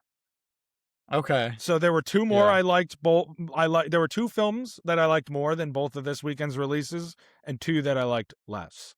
That's fair. Hoppers is still my number one. My number 1 is still the Bone Temple, man. That movie is just so incredible. I loved it. It's Wow. gonna be tough to top it. I mean, fingers crossed, Project Hail Mary will do it. That will be number Yeah, 1. we hopefully we're getting an early baddie on our Yeah, hands, you know? this should be an early. You know what's funny? I mean, Sinners came out in April, and both of us actually it ended up never getting topped by another Nothing movie the touched rest of it. the year. So I'm Dude, not saying hey, that'll like be I was Project Hail Mary, but I it's was showing you before. I possible, got my book. dude. I'm reading it before because I think in 2 weeks we'll be reviewing that movie, right? Um, Because next week is Oscars, so we're not reviewing. well, it Because Project Hail Mary doesn't come out till comes the out the 20th, 20th. Yeah, so that's 2 weeks from now. We'll be yeah, reviewing yeah. it. Yeah. So no, I'm very excited for that. I've already read the book. It's like I've said, it's one of my favorite books I've read. So it's a great one. I'm excited. But Yeah, anyway, that is The Bride. I do recommend checking it out in theaters to form your own opinion. Tell us what you thought of it. It is out now in theaters. And those are this weekend's movies. Some interesting, very different films out this weekend. Jack Hopper's in The yeah, Bride. But love seeing the movie theaters doing well and new stuff coming out. It's really cool. Speaking of a bunch of new well, these aren't new, but it's a bunch of different types of movies. We are, as Jack said, 1 week out from the 98th annual Academy Awards. Very yes, exciting sir. times. It's about damn time. I'll start with saying it is It's late about this that year. time. And it's not that people say, well, it was in April that one year. That was because of COVID. All right, that was different. Like the Oscars should be really in late February. This is getting ridiculous. The Oscar season, I love it. It's long. You know what I mean? It's Yeah, really drawn out. They can get this stuff done in a more timely manner. I know the Olympics kind of played a part in that, but still, this is my Olympics, bro. Let's go. it's what competing in Oscar pools. Yeah, dude. I've been giving away all of my. I should just shut up and not ever do Oscar segments on this show because now everyone that I bet on the Oscars with knows like my thought process and what might end up winning. That's true. You know, I will tell you right now, because you and I are in a Oscar betting pool. The only thing that I've probably taken from you is the Jesse Buckley thing, but everyone's saying that anyway. But everything else has always been my own. I haven't changed my opinion based on what you said, and I don't think you've changed your opinion based on what I've said. So I think Not we're, really, but that's because my opinion changes based on how the award season plays out. yeah, I mean, my personal opinion on the films are separate from my opinion on I think will yeah. win. Well, I still never saw Hamnet. That's why. So hearing how good she was I was like, oh, Well, okay. it's on Peacock now. I do recommend watching it. Ooh, It is I will be watching it. that movie. I mean, talk about a movie that made me cry, man. That one I think Fucking leaves everybody bitch, fucking dude. sniveling little I bitch. cried during Hoppers, so. Yeah, you cried during fucking Hoppers, and you're gonna yell at me for crying in Hamnet. What the Fucking fuck? pussy. Meanwhile, fucking when she's like looking at King George, and you're like, Dude, that was brutal. That was brutal. yeah, Come man. on. All right, so we're going to honestly, Jack, I'm gonna go through the whole shebang, but we're not gonna go into depth about a lot of them. Just more the upper line. But I just want to know most of your thoughts on what's going to win. Not the documentary and all that, or like the shorts. I mean, Well, let me say Well- something right now then, because I just watched something today. Did you see I watched that? watch what? I watched a documentary short today that I think is going to win the Oscar, because I'm probably not going to get to all of them, but I am going to watch the ones that I think are going to win. And it was All the Empty Rooms. And I think that's going to win the Oscar. One, it's from Netflix, but it's also about a guy who basically photographs. It's the documentary about him photographing and like reporting on all the empty bedrooms from a school shooting, and it's all the kids' empty bedrooms. And it was really fucked up, and it was really emotional. But it was really well made, and I think that's going to win the Oscar. So that's What's fine. I just funny is watched I it today, did so I might have as well that talk about it. already as my Oscar pick. Yeah. Funny enough. All right, there you go. But I think you're right. I do. I do. That sounds great. I would love to watch that. Yeah, it's like 35 minutes. So All right, I'm gonna start with best sound. So do you need me to like read off the nominees, or do no, you I have? have them in front of me. So Okay, so I mean, I want to start with best sound. These are the categories where we're just gonna kind of say our thoughts. We're not gonna go into too much. yeah, At this point, I think F1 is winning. I think that yeah, this I is where agree. they're gonna get. That's a technical masterclass. I think it is it's a best picture nominee. They'll give it something. I think it'll go. Yeah, I here. think F1's got it. Where are you at for best score? Best score, my boy Ludwig. You know, He's got it. I agree. Sinners. I think Ludwig Göransson's going to win for Sinners. Music is the heart of that movie, and I think he's won a bunch of awards. So Yeah, I think they'll give it to him. Best original song. I think it's going to go to Golden for I K-pop Demon agree. Hunters. Yeah, I that was agree. just the This is gonna be biggest. rough if we have all the same ones. I know it really is. I do think that with Gold, that was just the big song of the year. Like I Yeah, it's personally would huge. pick. I Phenomenal. would personally pick "I Lied to You" as like my favorite of all of them. I would too, but But Golden's gonna take it. yeah, and that makes sense. Best visual effects, Avatar. Avatar, Okay. Um, Makeup and hairstyling. I think this is kind of obvious as well, right? Frankenstein. Frankenstein is going to take that for sure, and I think it's going to take these next two as well: production and costume design. Do you I also agree? agree. Yeah, I think Yeah. I think this is like a clean sweep. I mean, this is a real technical film as well, so I think Yeah. that this is where it'll get its love.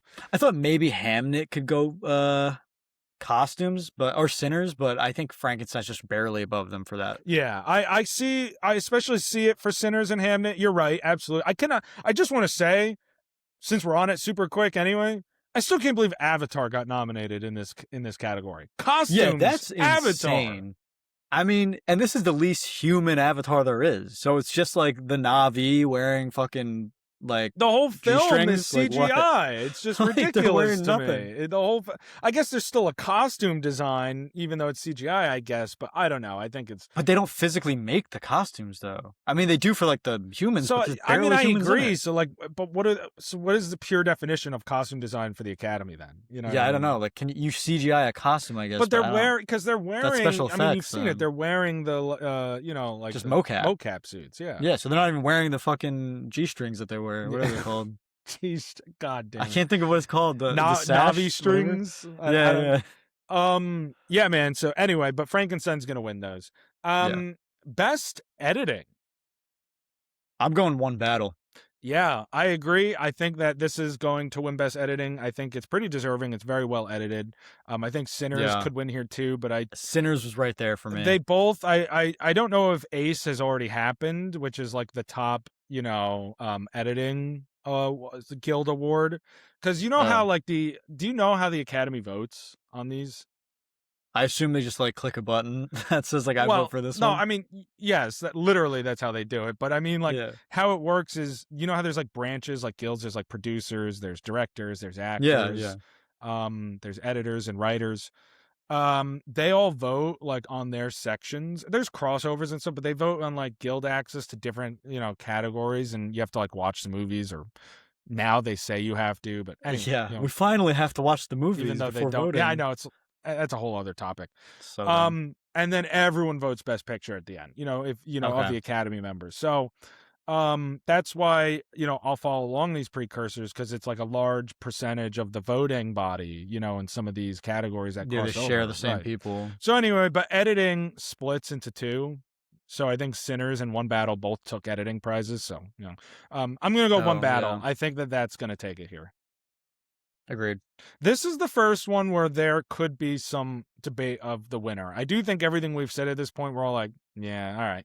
This one, there are really two options, and that is cinematography. I think I'm going One Battle. Okay. See, I'm currently sitting on Sinners there. But One Battle Yeah. could definitely win it too. I think it has won cinematography at some other awards. I don't know that one off the top of my head. So Yeah, man. And you know what though? Like, because Sinners, Train Dreams should get it, honestly, but I mean, I don't think it's gonna win. I would pick Train Dreams over One Battle, but probably Sinners over Train Dreams still. Yeah. I mean, I'm not even thinking my opinion, right? I'm thinking the Academy. Right. Sinners is That's why I'm saying One the Battle. the cinematographer of Sinners is a woman, though. I don't know how many women have won this category. I mean, I'm just thinking their thought process. It's not me. I understand you might be like, "Whoa, that doesn't try." Yeah, but maybe it's reverse psychology. Maybe like they're like, oh, maybe she's due, you know? Well, Maybe that's what I'm maybe they are taking saying. gender into But account. that's what I'm Maybe they're like, saying. I'm "Fuck sure. her because she's a woman. We're not going to give it Oh to her." Or they could be like, no, I "All wasn't right, we haven't given it to a arguing the woman in fuck 20 you one. I years." was arguing that one that they might say, well, this is fantastic, cinematography, great print, great work on her end. So we're gonna reward her. This will be a great moment, Yeah. and Well, especially because Sinners, again, 16 nominations. The Sinners and One Battle are gonna go back and forth for a lot of these, and I do feel pretty good about One Battle and Best Editing. I mean, I certainly could see One Battle winning this, but I don't know. I'm wondering, like, maybe they'll give Sinners this one. They're gonna split a lot. I was looking today at all the categories just to, because I got to put my votes in also for our pool. Um, but this was one of the ones that I wasn't ready to answer yet. So I did a bunch and I was like, I know this, I know this, I know this. Even the actors ones, I was like locked in, locked in, locked in. And then I got to cinematography. I was like, genuinely no clue. And I'm going One Battle now just because it's like on the spot, One Battle. But I genuinely have not decided who I No, really I truly get think it's that. going to be yet. I'm not there either. I'm like the same. I'm the same side. We're two sides of the same coin because Yeah. I'm sitting on Sinners at one, but I really haven't decided yet. I mean, it very Yeah, much could be One Battle. I know. So I got to think about this one. All right. Well, let's go to an easier one. Best animated feature. Yeah, you go ahead. K-pop Demon Hunters. Yeah, Yeah. that'll Golden win. and the movie is going to win. Yeah, for So sure. This is going to be it. Because it's interesting, it wasn't nominated at BAFTAs, and Zootopia 2 won there. So I know some people are like, well, nah, it's going to be K-pop Demon Hunters. That was the biggest animated film of the year. uh-huh. Even if, All right, documentary feature. I think it's going to be The Perfect Neighbor. I agree, which I don't know if you know. I have seen it now.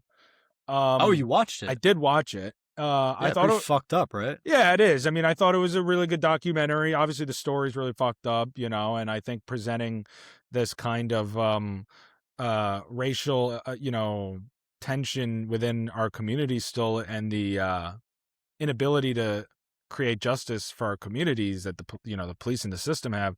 Like, the film definitely chronicles that and showcases it well. Doing it all through the body cam footage was a really It was just unique all approach. raw. Yeah, I mean, I liked it. I thought it was a good movie. I think it'd be an interesting win. I haven't seen the other documentaries here, but I would be inclined to go with The Perfect Neighbor right now. My only problem is that we're giving a lot to Netflix already. Like a lot to Netflix. We're giving it every K-pop Demon Hunters. We've already given it both documentaries and everything Frankenstein wins. That's a lot going to Netflix. I don't know. Right, but it's not going to really be competitive this year in any of the above the line categories. So I don't think it's a problem. I think they're just going to have a big year. You know what I mean? Yeah. K-pop is going to take the two. I mean, there's no doubt in my mind that K-pop is taking those two.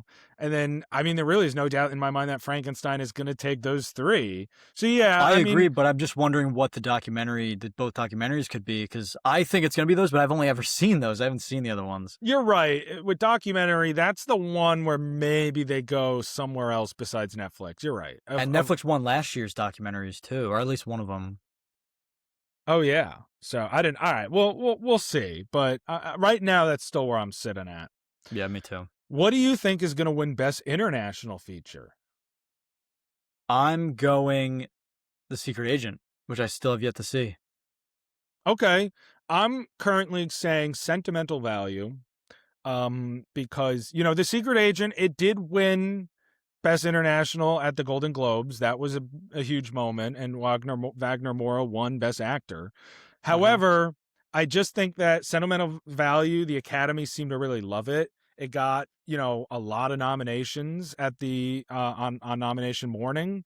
So even though it kind of missed out at SAG entirely, and didn't really do well elsewhere, I do think it won the BAFTA or won something there. I don't know. I'm going sentimental value. I think they really liked it, so I think at the end of the day, that's what they're going to go with. Did you know Wagner Moura voiced Death in Puss in Boots: The Last Wish? Yeah, I know. Isn't that so cool? I love Dude, Wagner Moore. I just watched a clip from it the other day, and I was like, "Why does that voice sound so familiar?" And I looked it up, and it's for him. I was like, "Oh shit, no way!" Yeah, he's so It's pretty good. sick. He's great in that. All right, and he's great in The Secret Agent. I don't know if you ended up ever watching it. No, I didn't want it. Instead, I was gonna watch that or Sentimental Value, and then me and my friends were drinking beforehand, and we were like, let's just keep drinking. We'll watch it another Bro, time. all So we right. just decided to play games and get What Taco a Bell, and cinephile. yeah, Well, he's great in that. All right. Who do you think is going to win the first ever award for best casting?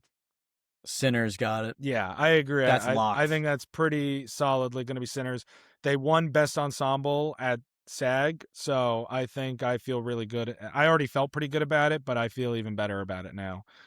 Honestly, Um, we're giving good advice for people who like need to make Oscar predictions. I think this is great we're giving them advice. our answers. So we're giving them I the know, cheat but sheet. you know what?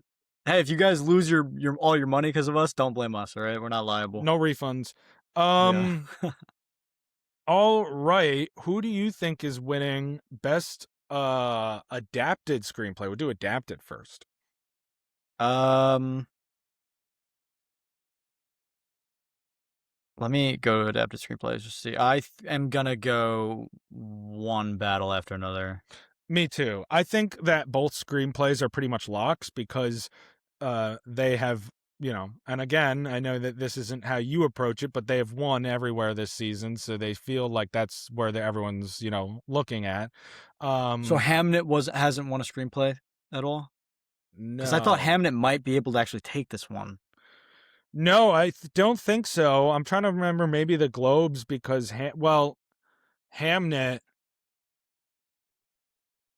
Oh, I don't even think I don't know. No, I don't think Hamnet's really won much this Mm, season, much less in this category. I do think yeah, One Battle will take it. I mean, Hamnet would be my runner up, but no, I think One Battle is going to win the best adapted screenplay for sure. yeah, and then original screenplay. I think will be Sinners, and I think that both of these Yeah, are locks. that's definitely a lock. I think that, that is, I mean, for sure, anywhere else that they're going to make sure they get Ryan Coogler on stage at some point. That is the Yeah, category that they're going to do it in. he'll get his flowers. And tonight actually is the WGA, the Writers Guild Awards, where Mm, we will find out the winners of Best Original Screenplay and Adapted Screenplay. Those are obviously the biggest precursors for this, as I was talking about.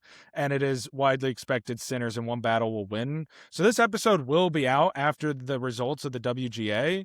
And if it's assuming it's Sinners in One Battle, then that is all the more locking it in as the winners on Oscar night. yeah, All right. Well, now things get a little more interesting. We're going to move on to the acting categories. And just for the purposes of getting the easy one out of the way, let me start with Best Actress. I think because this is the only one that we know for sure heading into Oscar night who's winning. yeah. It's Jesse Buckley. Jessie There's no Buckley for doubt. Hamnet. I know there's a lot of love for Rose Byrne online for If I Had Legs, I'd Yeah, Kick You. Look, she's great in that movie. Jesse Buckley is but legendary. Jesse it's Buckley's winning happening it. this It's way. happening. Yeah, Get used to it. Jesse Buckley is winning the Oscar, and she's going to give a great speech. I know you don't follow along, but I will tell you, Jack, she has given some great speech. I've seen them online. She along the way on this award season, she's won everywhere, and every step of the way, she's given a great speech that's like kind of been related to what that like award shows, like voting bases or whatever. Like at the SAG Awards, she gave a great speech about her co-actors, her cast members. At Critics' Choice, she talked about what critics mean, and evaluating her work, yada yada yada. So, damn, that must suck having to write like 10 different speeches. bro, if you're winning all these awards, you'll write all the damn. I'll just keep doing the same one over and over, man. You're like, by the time you get to the Oscars, Jack, you just be like, thanks, Yeah, yeah, actually. peace. Facts. All right, Jesse Buckley's winning, and it will be glorious. Why don't we, I guess, do best? Well, if we're gonna do the first lead, let's do the next lead. Best actor.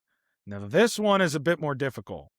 This one's tough. I wanted to go Timothy Chalamet, but I don't know. Marty Supreme's getting nothing now, so what do you think first? 'Cause I don't know what to say. Well, so here's the thing.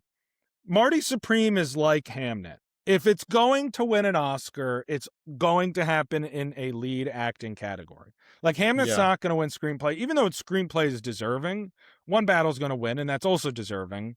And that's the same thing with Marty Supreme. It's deserving in other categories, but it's just not better than some of the ones that are here. It's a competitive year. Timothy Chalamet was the presumed front runner since the start of the season. His, chase for greatness and trying to win that his that elusive Oscar has been very obvious. He's made that very clear. He's upfront Uh-huh. about it, which I don't have a problem with. But Well, did you hear what um, he said about ballet? yeah, who cares, man? I mean, Dude, people are yeah, pissed. I know, but they're pissed about that. They're pissed that Jessie Buckley said she wasn't a huge fan of cats or something like the actual animals. Like, Oh, that's stupid. who gives a shit, man? It's about the. No, well, he did say like ballet sucks. I know, but whatever. You know what I mean? I Yeah, think whatever. people need to just let it roll off their back sometimes. But Well, he could have he just said it so stupidly. Matthew McConaughey was like, he was like making a face. Like he should have said ballet's not for me because ballet's not for me. I don't enjoy ballet. But he was like I get ballet it. sucks. I get it. But Yeah. listen, Chalamet won at Critics' Choice. He won at Golden Globes, and that's all great, right? Uh-huh. But here's the thing: BAFTA and SAG are voted on by those same people who vote at the Oscars. The Critics' Choice are not. They're voted by critics. The Golden Globes are voted by the Hollywood Foreign Press. They are not in the industry. They don't vote. They're not Academy members. They don't vote for the Oscars. So while it's great who wins there and it does play a huge role, it doesn't matter as much as what happens at these Guild Awards or at the BAFTA, which has the international voting body.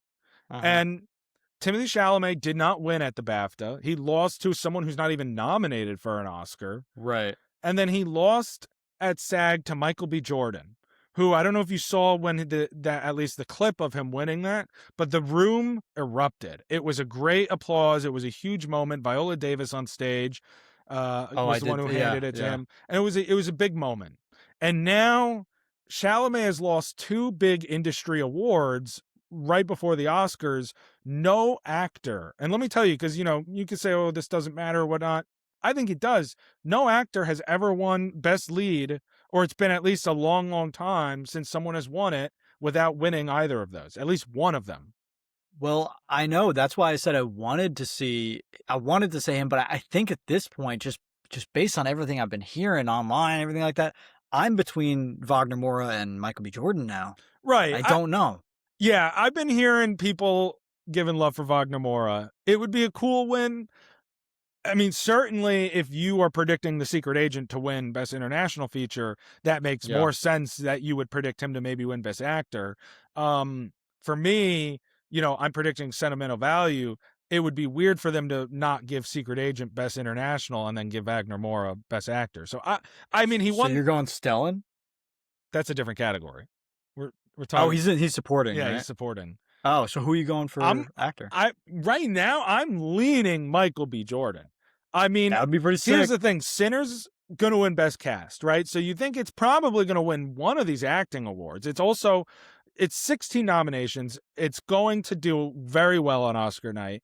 I have to imagine it's going to take at least one acting award. It's how I I feel about know. One Battle as well. It's just so But this big. changes everything then for And me. so now that I know, and this is why I hate saying it online, because this is where I could get the edge in our Oscar pool. But I'm being Yeah. honest. I'm not saying I'm going with Jordan for sure. I'm not saying Chalamet can't win it.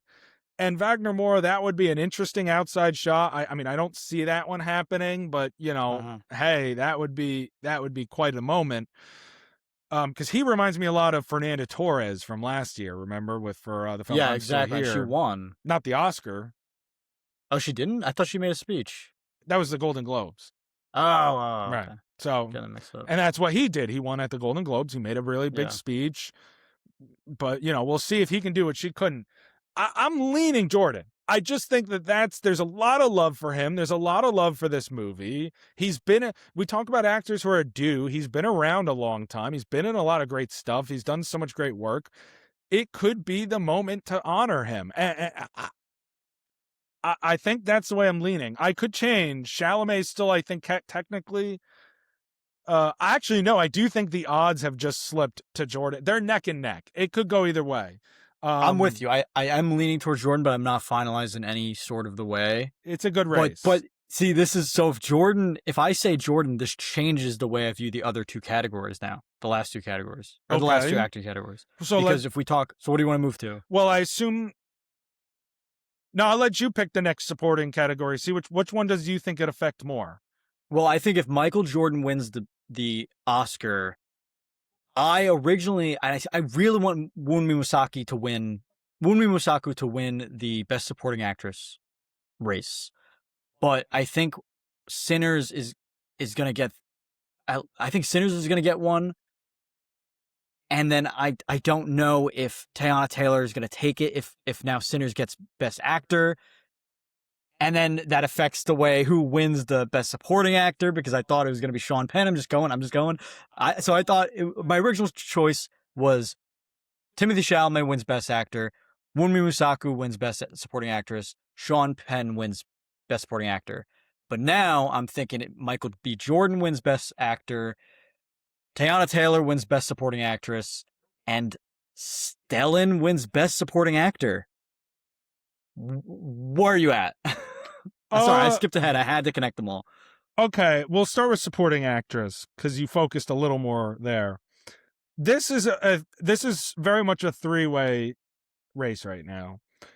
With all due respect to the sentimental value women who were really great in that movie, but they're not going to win this.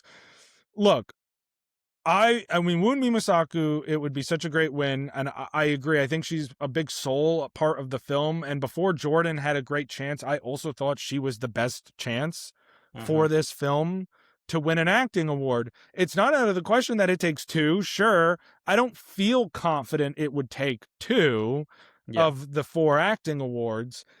She won at BAFTA, which was obviously a big industry win, but she's also British. And the BAFTAs tend to reward, their own. So she didn't win at SAG. That was Amy Madigan. Amy Madigan won at SAG and Critics' Choice. She's the only one of the three to win multiple awards this season. She's so beloved. She's the veteran of this group. She's really in an ambitious role, in a big, movie here this year. People feel she could do it, that this could be her award. Wow. The only thing that gives me pause on Madigan is that it is the only nomination for weapons, and that wouldn't be a problem if she had been sweeping. If she had been like Jessie Buckley winning everything all along, and you're like, she's by and far the front runner, you can't ignore it. Yeah. You know what I mean? Whether you watch the award shows or you don't, you would say, all right, well, Amy Madigan won here, and here. She's going to win. That didn't happen. She didn't win at Golden Globe, and she didn't win she wasn't even nominated actually at BAFTA. So is there enough love in the whole Academy for Amy Madigan as Aunt Gladys? I don't know. And then you're right. Then there's Teyana Taylor, who hasn't won anything besides the Golden Globe. I thought, obviously she has very limited screen time. She's great. I mean, I think she's really great in that movie, but I thought maybe she was falling out of this race. Now there's a lot of traction in the last week. Voting has just closed for Teyana Taylor. The early results are very good for her. And again, it's I don't even really talk about those because those anonymous ballots are a minuscule percentage of the total voting. She's doing well, and you take it with a grain of salt, but now you have to wonder, even without the Golden Globe, you're right. One battle has to win somewhere. Can that be here? I have been swapping Mosaku and Madigan in my 1 and 2 back and forth for a while. As of this very current moment, I have Madigan at 1, but I do have extreme pause on whether or not she has enough support in the entire industry to come away with the win. This is a tough category. This one really leaves me still with a lot to think about before Sunday night. Yeah, I think I'm going to say Mosaku as of now. Okay, so I'm saying Madigan for right now, and you're saying Mosaku. And then supporting actor, I'm still going to go with Sean Penn. And I think I am too if I have to choose right now, but that's the thing. I just don't know. The thing is like he's had a weird award season. I think when we all watched that movie when it came out, we all said Sean Penn is incredible in this. He was one of the best performances of the year, right? And then, the early season of like critics' prizes come out from around the country, and Benicio del Toro is winning a bunch of those. And you're saying, all right, I guess they like Benicio more. And then the Critics' Choice, the culmination of it, and Jacob Elordi for Frankenstein wins. And now you say, wait, what the fuck? And then the Golden Globes show up and Stellan Skarsgård wins. And suddenly everyone's like, well, okay, he might be the front runner. He is a veteran. He's in this, he has this really emotional, albeit reserved performance. This could be his time to finally reward him. He's been in a lot of blockbusters, a lot of indie, everything in between. And then the BAFTAs come around. Sean Penn wins the BAFTAs. He doesn't show up to the ceremony. You know what I mean? So he's not there to give a speech. And then the SAG award happens and he wins there. And he wasn't there to give the speech. He didn't bother to show up. He's not campaigning. So Sean Penn winning 2 industry awards what I'm getting to is I feel like I have to predict him. If nothing else, he has got more momentum behind him. And again, one battle I would think wins something. However, this has been a scattered category this year. And all is that to say, Delroy Lindo's had a hell of a last month or so. You think the situation maybe at BAFTAs would propel more voting for him, as well as the nice speech he gave for the best ensemble win at SAG. There's a lot of love for Delroy Lindo. Could he steal the Oscar win despite not being nominated anywhere this year? It's not out of the realm of possibility, I guess. I'm surprised to hear you say Sean Penn just like immediately, because I haven't spoken to you about this in 2 weeks, So last time we talked about it, you were concerned that Penn and Del Toro were going to split the votes. And you were leaning more towards, I think, what seemed like either Delroy Lindo or Stellan Skarsgård. But now you're saying Penn. So I've been on Penn the whole wave, dude. But now you're saying Penn. I'm saying Penn now because he's got 2 industry awards to back him up. The only thing that gives me pause is that he's been non-existent. We haven't seen him. Usually he doesn't give a fuck. He doesn't give a fuck. And again, he's won 2 Oscars already. Both were lead actors, so this would be supporting. Skarsgård and Lindo are 2, industry veterans who have never even been nominated until now. So I am given a little pause because I would think that the Academy would rather reward one of them, for both of them give, deserving performances. But besides that, also because they've never been nominated, never won. Sean Penn has already won twice. He clearly doesn't give a shit about winning this one. He hasn't given a speech either time. The only time he showed up to anything all awards season was the Golden Globes when he was smoking the cigarette inside. Yeah, and he dude, looked like he was pulled off the street. Maybe he only wrote one speech and he wants to save it for the Oscars. Just, that's what I would do. I'd just write one speech. So he's like, fuck that. I'm not wasting my speech on a Golden Globe or whatever. Hey, well, he didn't even win that. So, and that's why he went. That's why he went, because he's like, they're not going to give me this shit. So I am currently sitting with Penn. I don't think it's a lock. I do think Skarsgård maybe. I think Lindo definitely could still play into this somehow. The only reason I don't think Penn and Del Toro are canceling each other out anymore is because, Penn is winning. So if he's winning, I don't have any reason to believe that might stop. So I just think, I think they're going to give one battle something somewhere. And that's the only category left that I hadn't picked. So I do think that Sean Penn's going to win it. Yeah. I think if I have to pick right now, I'm going Sean Penn. That's what I'm with you. Yeah. All right. Why don't we talk about the final 2 categories? That first one being best, and I think one is easy. One, there's still a little bit of debate. The easy one, best director. Yeah, Paul Thomas Anderson. And say what you want. People say, oh, maybe Coogler. Sinners is having a late season rush.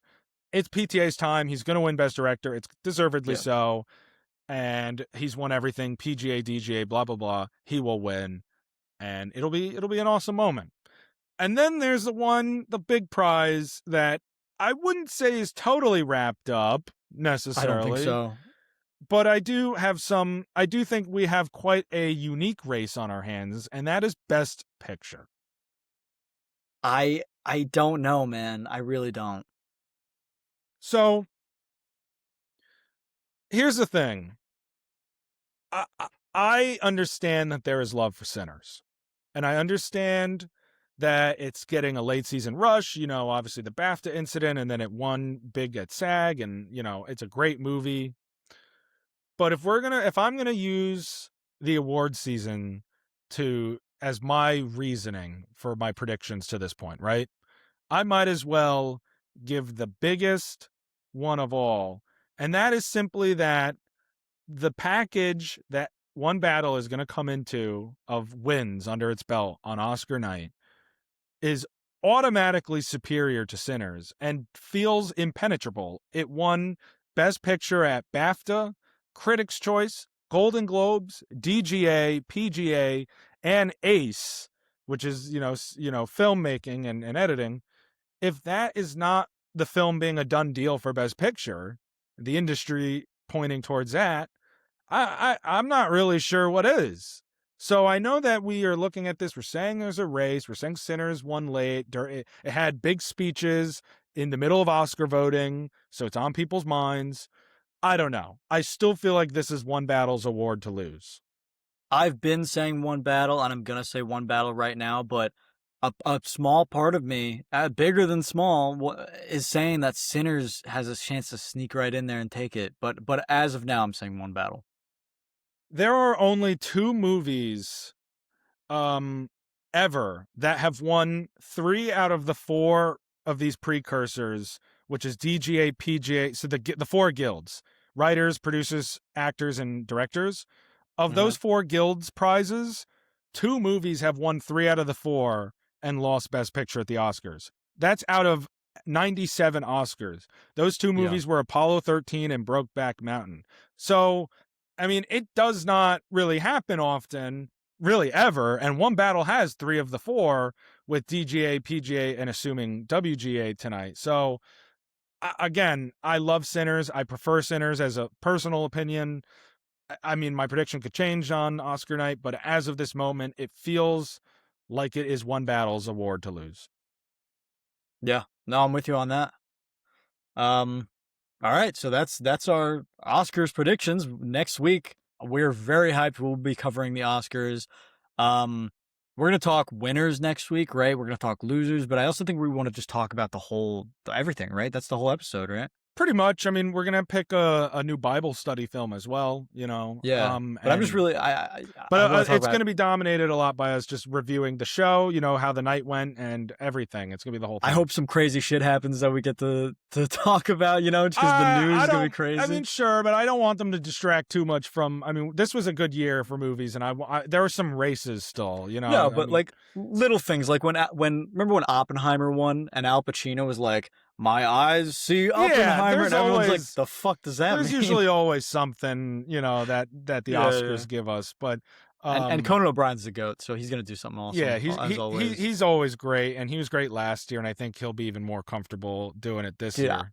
I don't know if you remember, but they made some jokes last year that I was like, I can't believe they said that. I can't remember what it was, but it was some insane shit. I have to rewatch some of it, but he was just so funny, and it was like, whoa. I'm just excited because it's not often that we go into Oscar, the Oscar night with still so much uncertainty. We definitely didn't have this much uncertainty last year, and so no, you're right. Having that this year, I think, just makes for a lot of fun. So I'm excited. I love talking about this part of it this week with you, and I'm very excited to talk about the other side of it next week when we know who wins. Yeah. Why don't Seesaw time? Why don't we wrap up with some Seesaw? Yep. All right, word. I'll take it. I'll take it. Yeah. You go with that? Yeah, sure. Listen, I'm the new guy, so I'll take it. New guy. All right. Yeah. All right. Something I said I watched a lot of movies on the plane, so something that I saw, I ended up seeing John Wick 4. I ended up watching that movie Good Fortune with Keanu Reeves and Aziz Ansari. But what I want to talk about is another movie I saw, which was Blue Moon. It exists. It's real. I saw Blue Moon. It was better than I expected. I think I gave it like a 7 out of 10. I wasn't expecting much from it. Even though it is Oscar nominated. I mean, Ethan Hawke is not nominated for Best Actor. He was killer in this movie. Ethan Hawke, I mean, this movie doesn't work without him. It's much like it's a Timothée Chalamet situation where it's like, whoa, that performance is just, that is the movie. And I love the way the movie is all set in the same bar. I didn't expect that at all. I Yeah, isn't thought it that a was nice I think it's a especially for the story that's being told in Blue Moon, it's just yeah. such a great setting for that whole loneliness feeling and it's almost like a bottle episode of a movie, you I was gonna know? say it's a bottle movie and it's all dialogue. It was great. So Yeah. I did enjoy Blue I'm Moon. glad you liked it. Um, That makes me happy. yeah, it was good. It was not what I expected. I genuinely had no idea what it was. It's not So I was like, flashy, but it's a good movie. and it's my favorite beer. So I was like, Blue Moon, fuck it, let's go. Didn't see a single one, but it's fine. Yeah. And something I want to see. It came out like 2 weeks ago. I don't know if you saw it. How to Make a Killing with Glenn Powell. Did you end Nah, up seeing that it's on one? my watch list. It looked pretty good. It looked fun. I saw some clips that they released, to advertise the movie with like Topher Grace and Mhm. stuff. And it looks fun. A guy going around killing all his relatives so he can make a bunch of money, but it's like a comedy type thing with Margaret Qualley and Glenn Powell. Looked really good. I'm kind of sad that I missed it because I'm not going to get a chance to see it for a while. But whenever it comes out on streaming, I'll watch it and I'll add it to my list of 2026 movies. So Yeah. I'm excited. I want to see How to Make a Killing. Yeah, no, me too. That one looks really good. Something that I saw recently, finally saw recently, I'm the last person on earth to watch it, and that is K-pop Demon Hunters. I finally About watched it. time, dude. Look, we are 1 week out from the Oscars, and so I figured it is the presumptive best animated winner. I'm gonna give it a watch. And you know what? I liked it. It was really vibrant and colorful. The music was lively. It was entertaining. Golden is a very catchy song. I know you really like the Soda Pop song. That was I love really, Soda Pop. My yeah, Little Soda Pop. yeah. I That was love a it. good song. Yeah, no, I mean it was a decent movie. It was fun. I really liked the like dynamic between Rumi and Junie. Yeah, Uh that was cool, I right? thought their whole like character arcs intertwined with one another was probably the best part of the movie, despite it Uh-huh. being this, like I said, very fun, colorful, vibrant, just really easy to watch film. That was a really cool story they told with the two of them. It wasn't always my cup of tea. I don't know that I would watch it again, but like I respect the strong fan base that this film has cultivated. I do.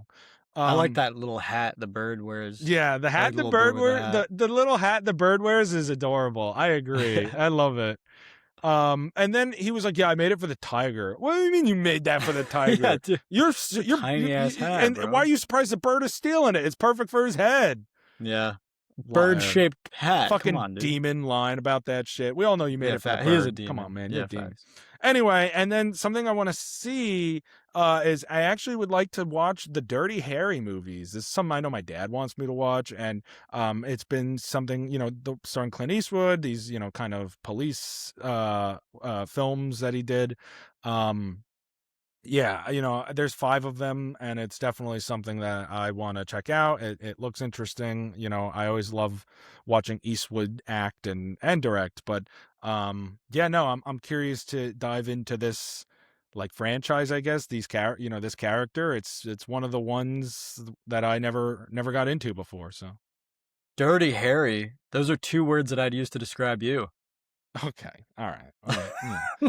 With that, we're gonna fucking end this. Yeah, Jack's back. This is what I get with Jack Hey. back. That's our episode. Thank you everybody for tuning in. We found Jack. He's safe and home. So home safe and Half my sound. face is sunburned, the other half Yeah, is you know, fine, and I I guess. know he was missing, but we found him. He was stuck in a tree.